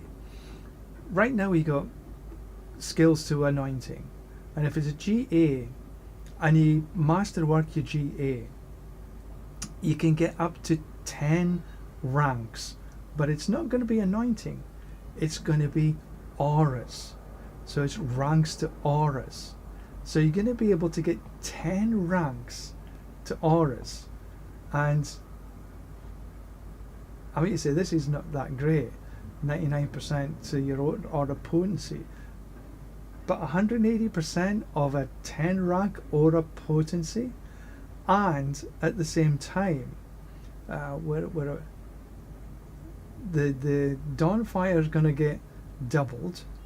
Holy Light passive increases your damage, and the Holy Light aura is going to be, I think it's doubled. So that's going to be like, instead of 24.3, it's going to be 48.6, 50% Holy Aura potency. And you get that on a couple of things. It's going to be pretty damn strong. Ooh. What's my goal for the Paladin P300 right now? No real goal. It's at the end of the season. So what I'm essentially doing now is just showcasing the build, what it can do right now. I will be releasing an update to the build for season 12 on Mobalytics when it becomes available. It's not available yet. I'm keeping my fingers crossed that it's going to be available maybe tomorrow so I can update it, because the rest of next week I'm gone and I need to be able to update that. Maybe have to update it as I'm traveling. So I'm really essentially sort of showcasing the build, explaining the build to people, explaining the changes and the updates that's going to happen into Season 12. A few points on the expansion. And then I went through the PvP zones just to showcase the PvP zone a little bit. The being able to get cosmetics in the PvP zone, I think people forget. So we run around the PvP zone, got enough of the currency to get a steed. We got a horse. We got a new Gigi. So this is essentially what I'm doing, just to be able to show people how to do things. Go kill the seething abominations. Oh, but we need to mark for blood. So when we can find, oops, where am I going? When we can find the baleful chests, we can open them. Because the PvP area is actually a reasonably good area to do some farming for mats and for gear. I didn't even realize I was there. So we'll see if we can sort of gather another 30k.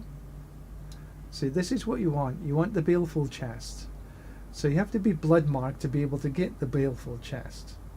And when you open the baleful chest, you get a reasonable amount of gold. Quite a lot, actually. Some good gear, especially if you're sort of leveling up. You got 2 GAs there and 3 normals, 3 legendaries. So it's a good area to run some. You know, when you're first leveling up, and you're really looking for some mats and things, this is a reasonably good a good area in which to do it. So I'm showcasing this a tad, because also there's going to be a new event for Season 12 that is exclusive to the PvP zone. So, which means that you're going to have to be a little familiar with here. And I think that most people just ignore the PvP zone. But it actually can be a reasonably good area to do some farming. Okay, so is anybody there? Yes, we're here. So this is what we're doing.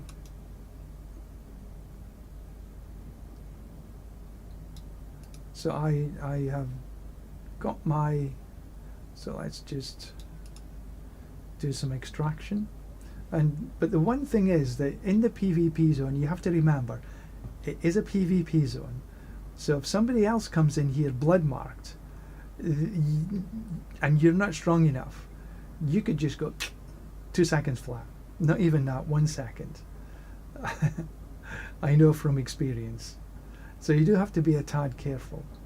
But it's going to be an interesting scenario, because the new events, you're going to be in this area, you're going around, you're going to maybe be killing people, maybe you're just going to be killing monsters, but whoever ends up at the end of the event that's in the PvP zone, there's going to be one of you that's going to become essentially unkillable and will be going around smacking everybody into oblivion. So I think this could end up being reasonably fun to do. So anyway, we'll just finish here. Yeah, for the most part, so have I, but up until this season. But this season, I've actually done a reasonable amount of farming in this area, because you can actually get cosmetics as well. So if you look, I have, so let's just look at the helmet. Where is it? Where is it? Where is it? Killer Sky. These are sold in the PvP zone only, and you get this through doing extracting the seeds of hatred, and you get enough seeds of hatred, and you get these. Obviously not wearing a helmet, but it looks like that. It's quite cool. But I tend to not wear anything unequipped is how I normally do. But yeah, so you can get, and also I've just got a mount, so you can get different things for your mounts, so that it gives you something to do. It's given me something to do, that's for sure, is running around the PvP zone, avoiding any. But there's very few people actually come into the PvP zone right now, and even though this season I've been in the PvP zone more than I have been in the past, there still isn't a massive amount of people in here. Like today, I have seen one other person that was blood marked, apart from myself, but they were in town, not in the zone. Boom, just like that. So you're almost free reign, so to speak. You just do have to be a wee bit careful, because if you're not geared up to do PvP, like I'm not, you can get sort of taken over relatively easily. And there's a billful chest. So the baleful chest is definitely an area that's well worth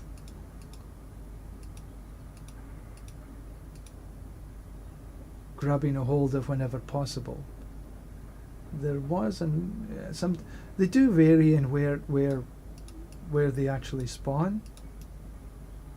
Sometimes it's up there and sometimes it's not.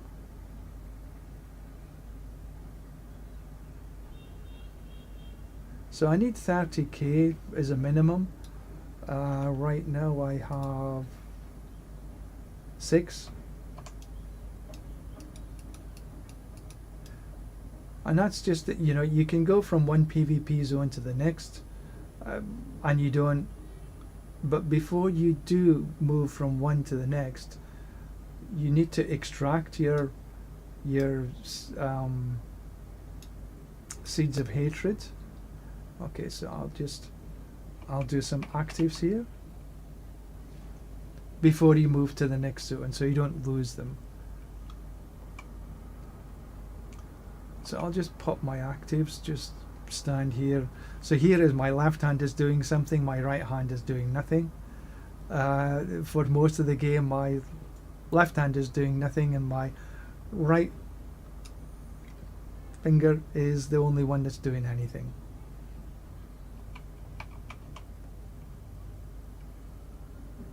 So my challenge is for the expansion is to be able to get a build that does this and even stronger,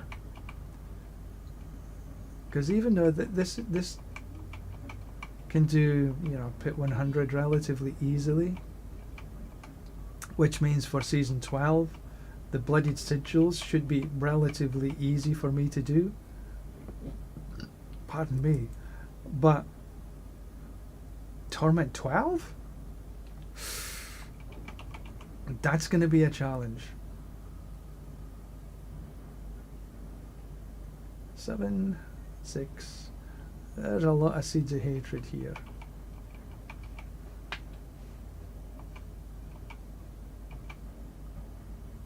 And there we go. Right, I wish my pet could pick these up, but you unfortunately have to go and pick them up yourself. There is something you can do with your wheel, I think, that you can set it. There's a macro or something to pick these things up, but I've never figured out how to do this.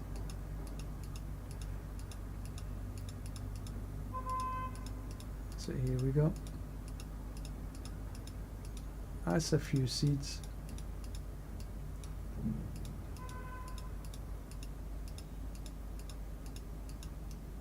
Finally, did I get them all? Yeah. So I'm up to nine and a half. So I'll back and see if we can find any more baleful chests. And there is one here.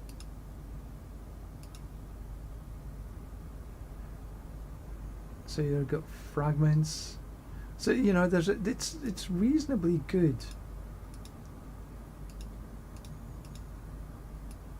Another rune. I don't need these though. I'll just. Now I'm up to 10. Doesn't take too long. And of course, everything you're killing, if you're, it should count to your kill streak for next season. And there's another chest. And you have to be blood marked to be able to open these chests. That's the one thing. That's 11k. Not so much in that one.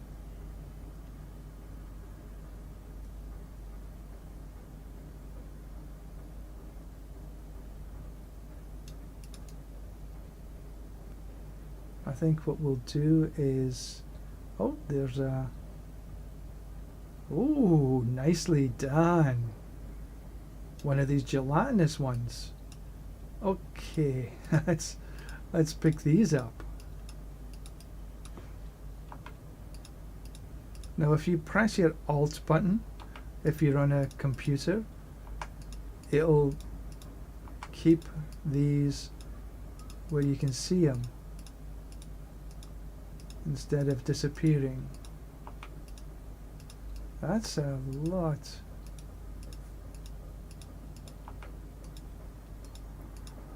Malignants. Cool. I like that. Right, what are we doing here? Oh, another wave of darkness. Okay, so stand in the middle and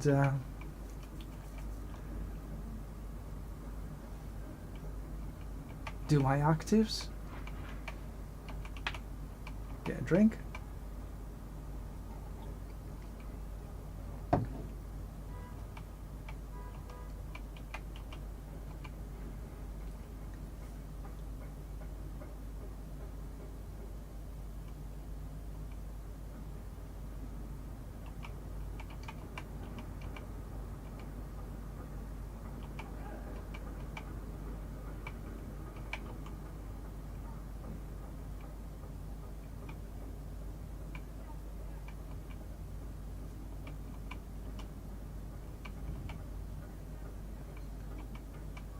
Oh, I can see the abomination, seething abomination.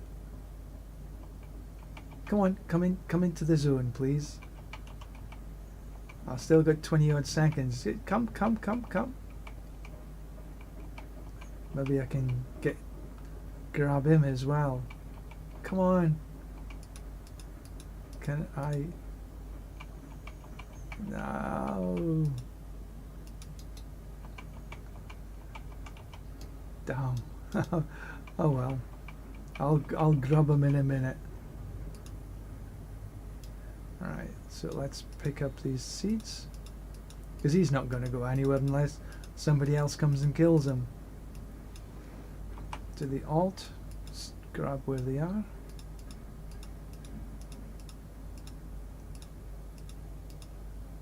Two runes. Not bad. Right, let's go after him. Where is he? Where'd he disappear to? There he is. Ah, he got quite a long way, didn't he? Grab the hatred. Boom. There we go. Right, after this I am going to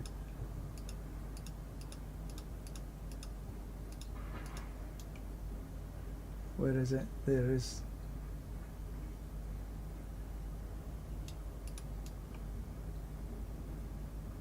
just take these out. Yeah, another little bit here.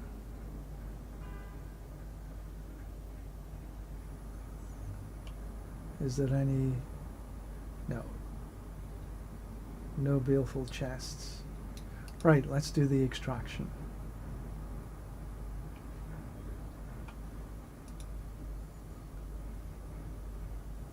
$6,000. That should take me up close to 30.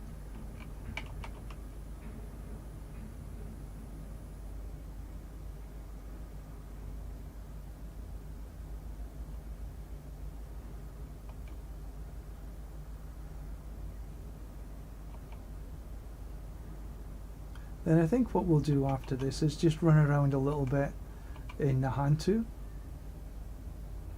Well, we'll get to 30, see if we can get one of these cosmetics. There's still a few cosmetics that, you know, to get. I'm not sure I want to get all the cosmetics. And I don't know if the cosmetics is just for one season, or you have to redo them. 29,820. Okay, I've got just a little bit more Seeds of Hatred to grab.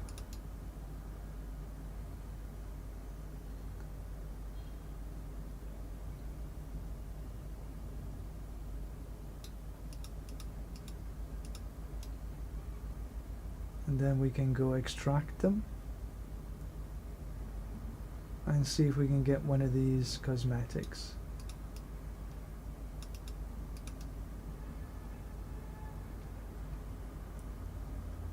If we could find a baleful chest, that would be nice.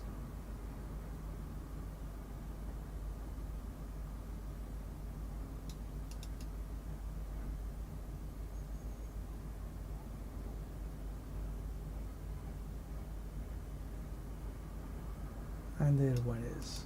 Perfect. Perfect. I think this should give me enough.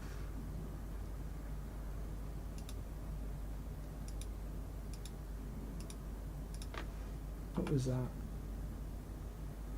Max life healing received? Not bad.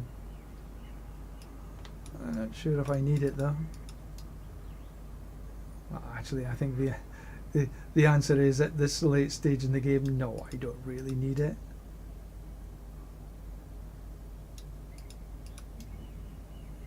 But I am a bit of a pack rat. I have so many times went through my gear. Oh, that was easy.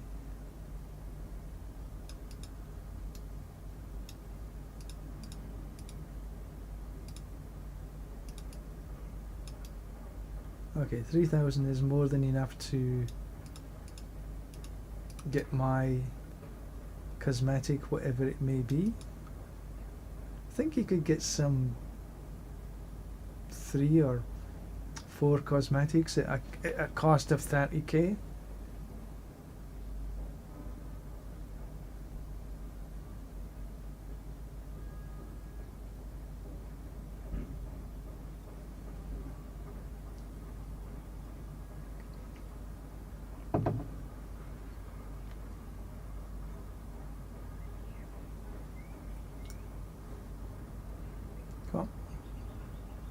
Just a little bit to go. You can pick these up in here, and as long as you do it before the end of the ritual finishes, it'll get counted. Boom, done. 3,400. Right, let's get back here.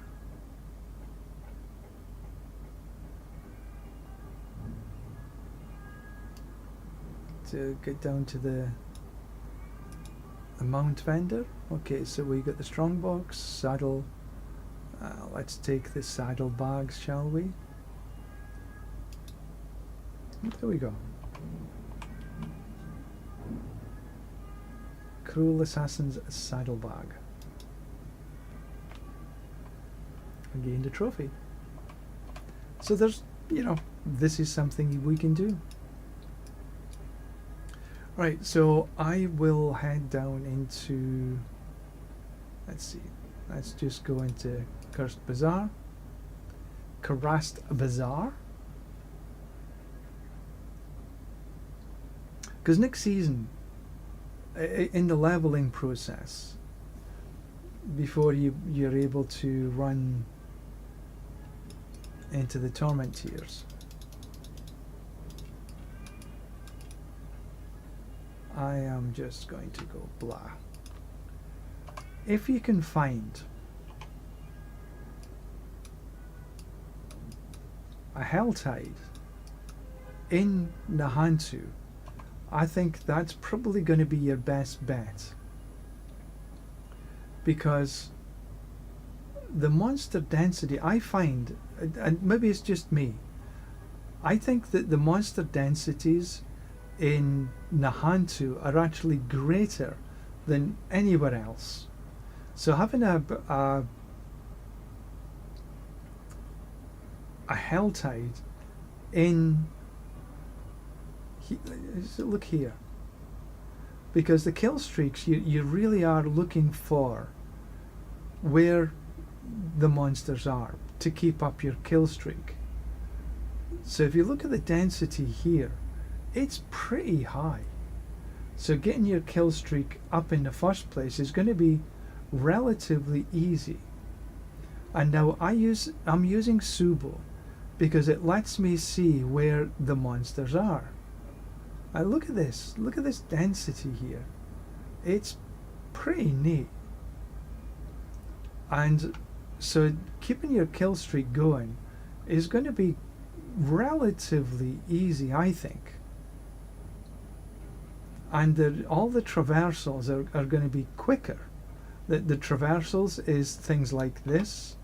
This is going to be based on your movement speed as well. So these things are going to be quicker. So keeping your kill streak going is going to be so much easier, I think, in Nahantu than it is anywhere else. That would be my recommendation anyway. But also using Subo to see where your monsters are, where the one pack is. Oh, there's a. Well, we'll take this. What did we get here? Gold. See how it's just one after another. So I think that the kill streak is going to be much easier to keep up when you're in Nahantu than pretty much anywhere else.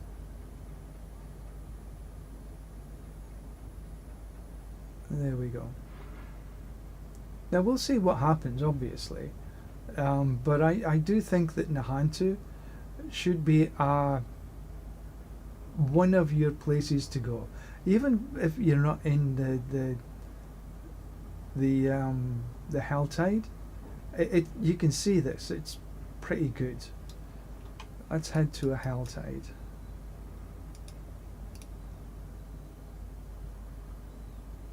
So you had an idea of what that's like.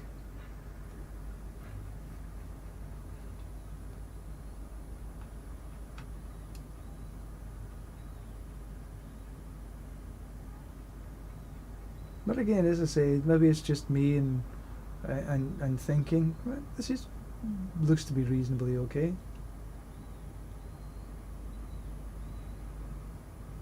So maybe I'm just going bleh. But definitely having Subo is positive because you can see where they are.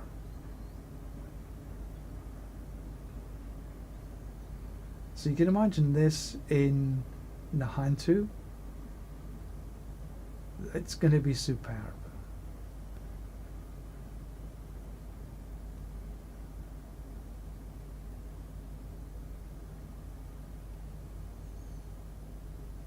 And if you've got a character that can jumpy, jumping up and down these boulders, these small hills, easy peasy.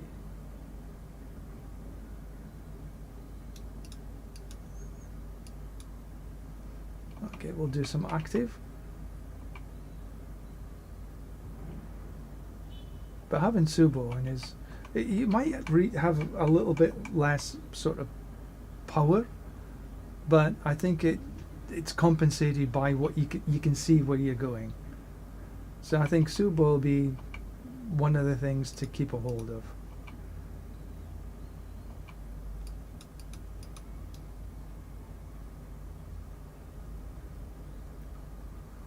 Living steel. Oh, not that I really need anything like this. Some greed.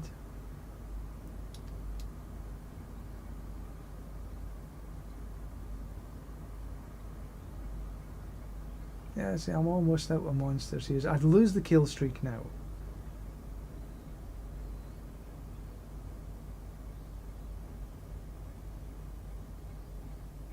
Haven't seen any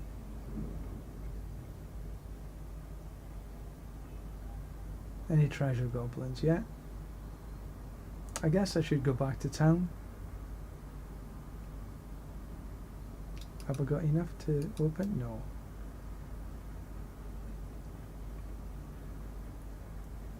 So this is the build I'll be running, or similar to this, for season 12, even through leveling. Because I can't see the point in trying to run 2 or 3 different builds. I think this is going to be good enough for leveling purposes.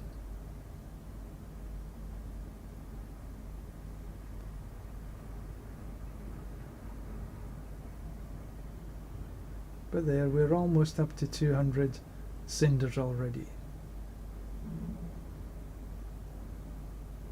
But I don't think I need to open anything.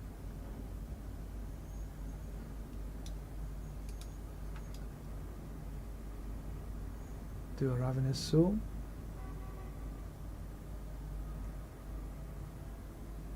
See, again, I'm not running any actives yet. So I usually summon about 5 or 6 wolves just by running around. Because I use back set, back being doing movement, set for the wolves. And then the other one is 1 active summon, and can't remember what I've got for the other one yet. But it's like self-fulfilling.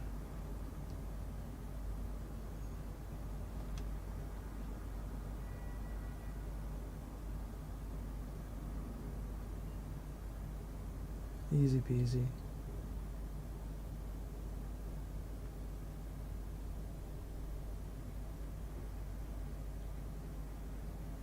Now it's almost coming up to 4 o'clock in the afternoon for me, so I will be going offline in about 10 minutes. I'll release on YouTube my patch notes, my take on the patch notes. I did that earlier in the stream, so I'll recorded the earlier part of the stream, so I'll release that on a YouTube. Go check it out if you would, please. Come on, when are you going to finish this thing? Oh, there we go. That lasted longer than I expected.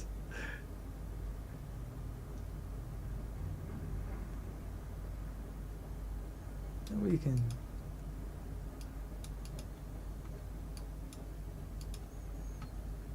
And there we go. And again, we'll just... I could just stand in the middle and do my actives.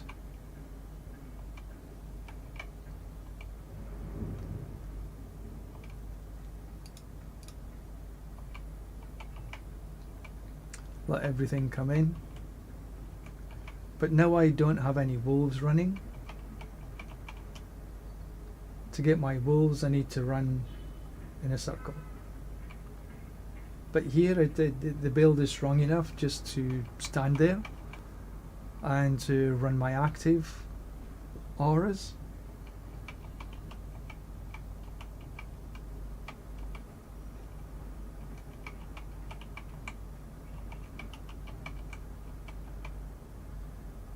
Just like that.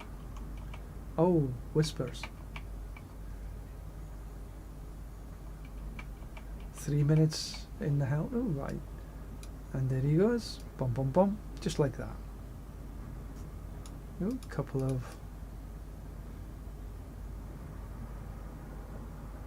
corrupted horn of some 22 jewelry. Okay. Right, that was easy enough.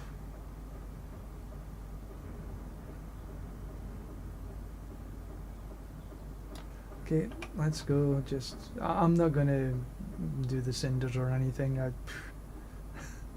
Not at this stage of the game.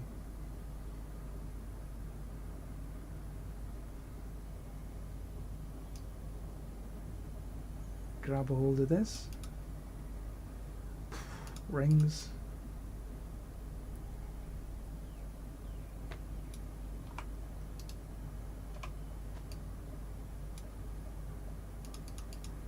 Grab a hold of everything here.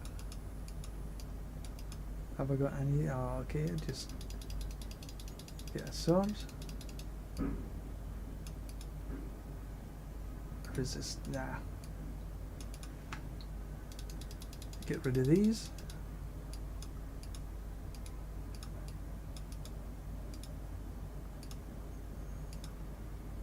I don't need any blues. That means they're all 100. So all of these I have 100 runes. And you can't do anything else with them except for sell.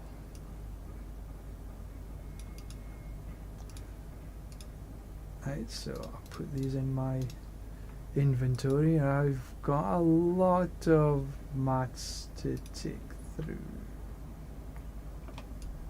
I should have just sold this as well. And again, this is something that sort of annoys me a wee bit. You can't salvage these.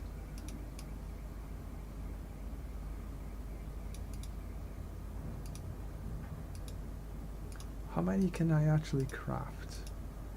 33. You can only craft 20 at a time. Will I get a mythic prankster? I've been lucky enough to get 4 of them so this season. Nope.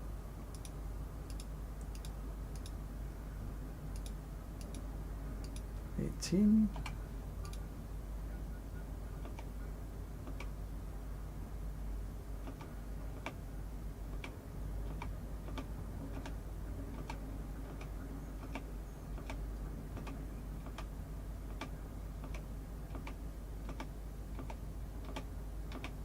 No. Forgotten Wisdoms, next season, need them.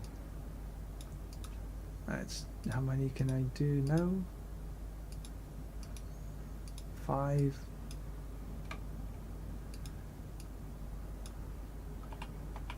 Where, come on. Channeling.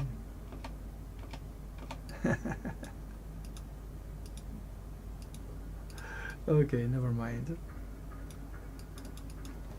So there we are. That's what it is. Just to sort of let you know, Era Perdition, Shroud of False Death, Dawnfire, Indomitable. I got Wild Bolt on here to drag things in. Griswolds, Juggernaut Covenant, Golden Hour. Judgment detonations can do other judgments. Ring of Starless and Holy Punishment. I did use the Juggernaut on here because it does damage for all stuff. Very simple. 1 into clash. That didn't really matter what you put in, but I could have put advance instead. None of the core skills. On guard, riposte, and maxed out all of the auras. Up into Rite of Vengeance, up into Rite of Might, up into Rite of Judgment. Holy Light active judges enemies. That's why I used the Holy on the ring. Then I got Shield Charge up into Relentless because it becomes a core. And Faith per block hits counts as blocking. Your block chance is pretty damn good. And grants 10% retribution per second. And it's easy. And the shield charge grants resolve. And I got resolute, conviction, and courage. You gain 1 resolve.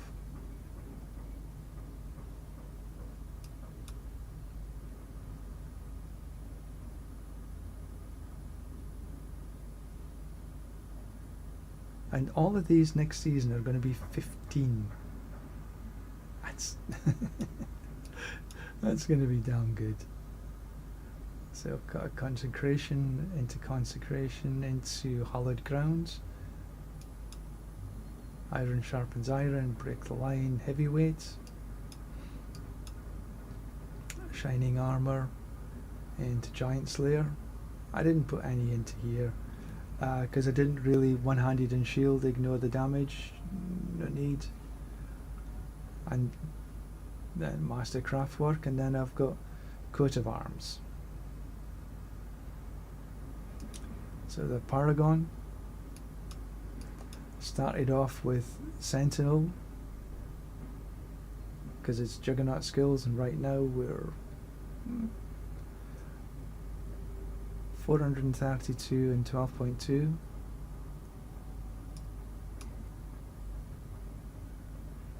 %, increased damage, and 1.5 increased damage for each stack of resolve you have. So this is why you want to stack as much resolve as possible, which fits well with the shield charge. Castle 940, and I've got Challenger in here, a bonus to all normal nodes, and I took as much of the strength as I possibly could. Then up into the Shield Bearer, deal damage and block chance. Right now it's 110, and I put Spirit in here for the crit strikes, taking up all the rares. Then across into Preacher.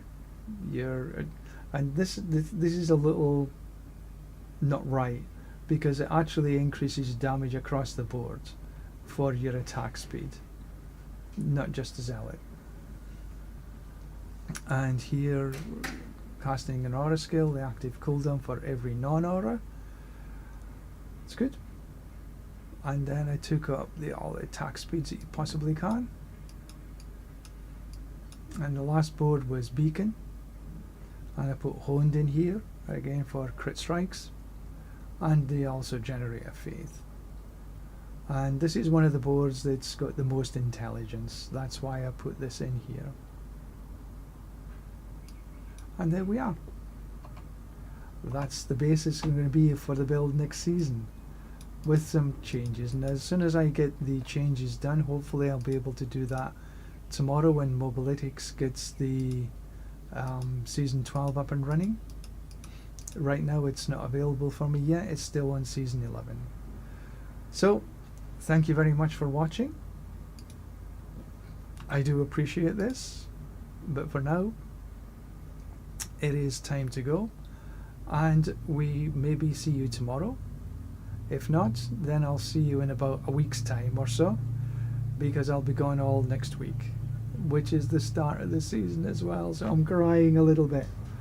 So anyway, TTFN, see you next time.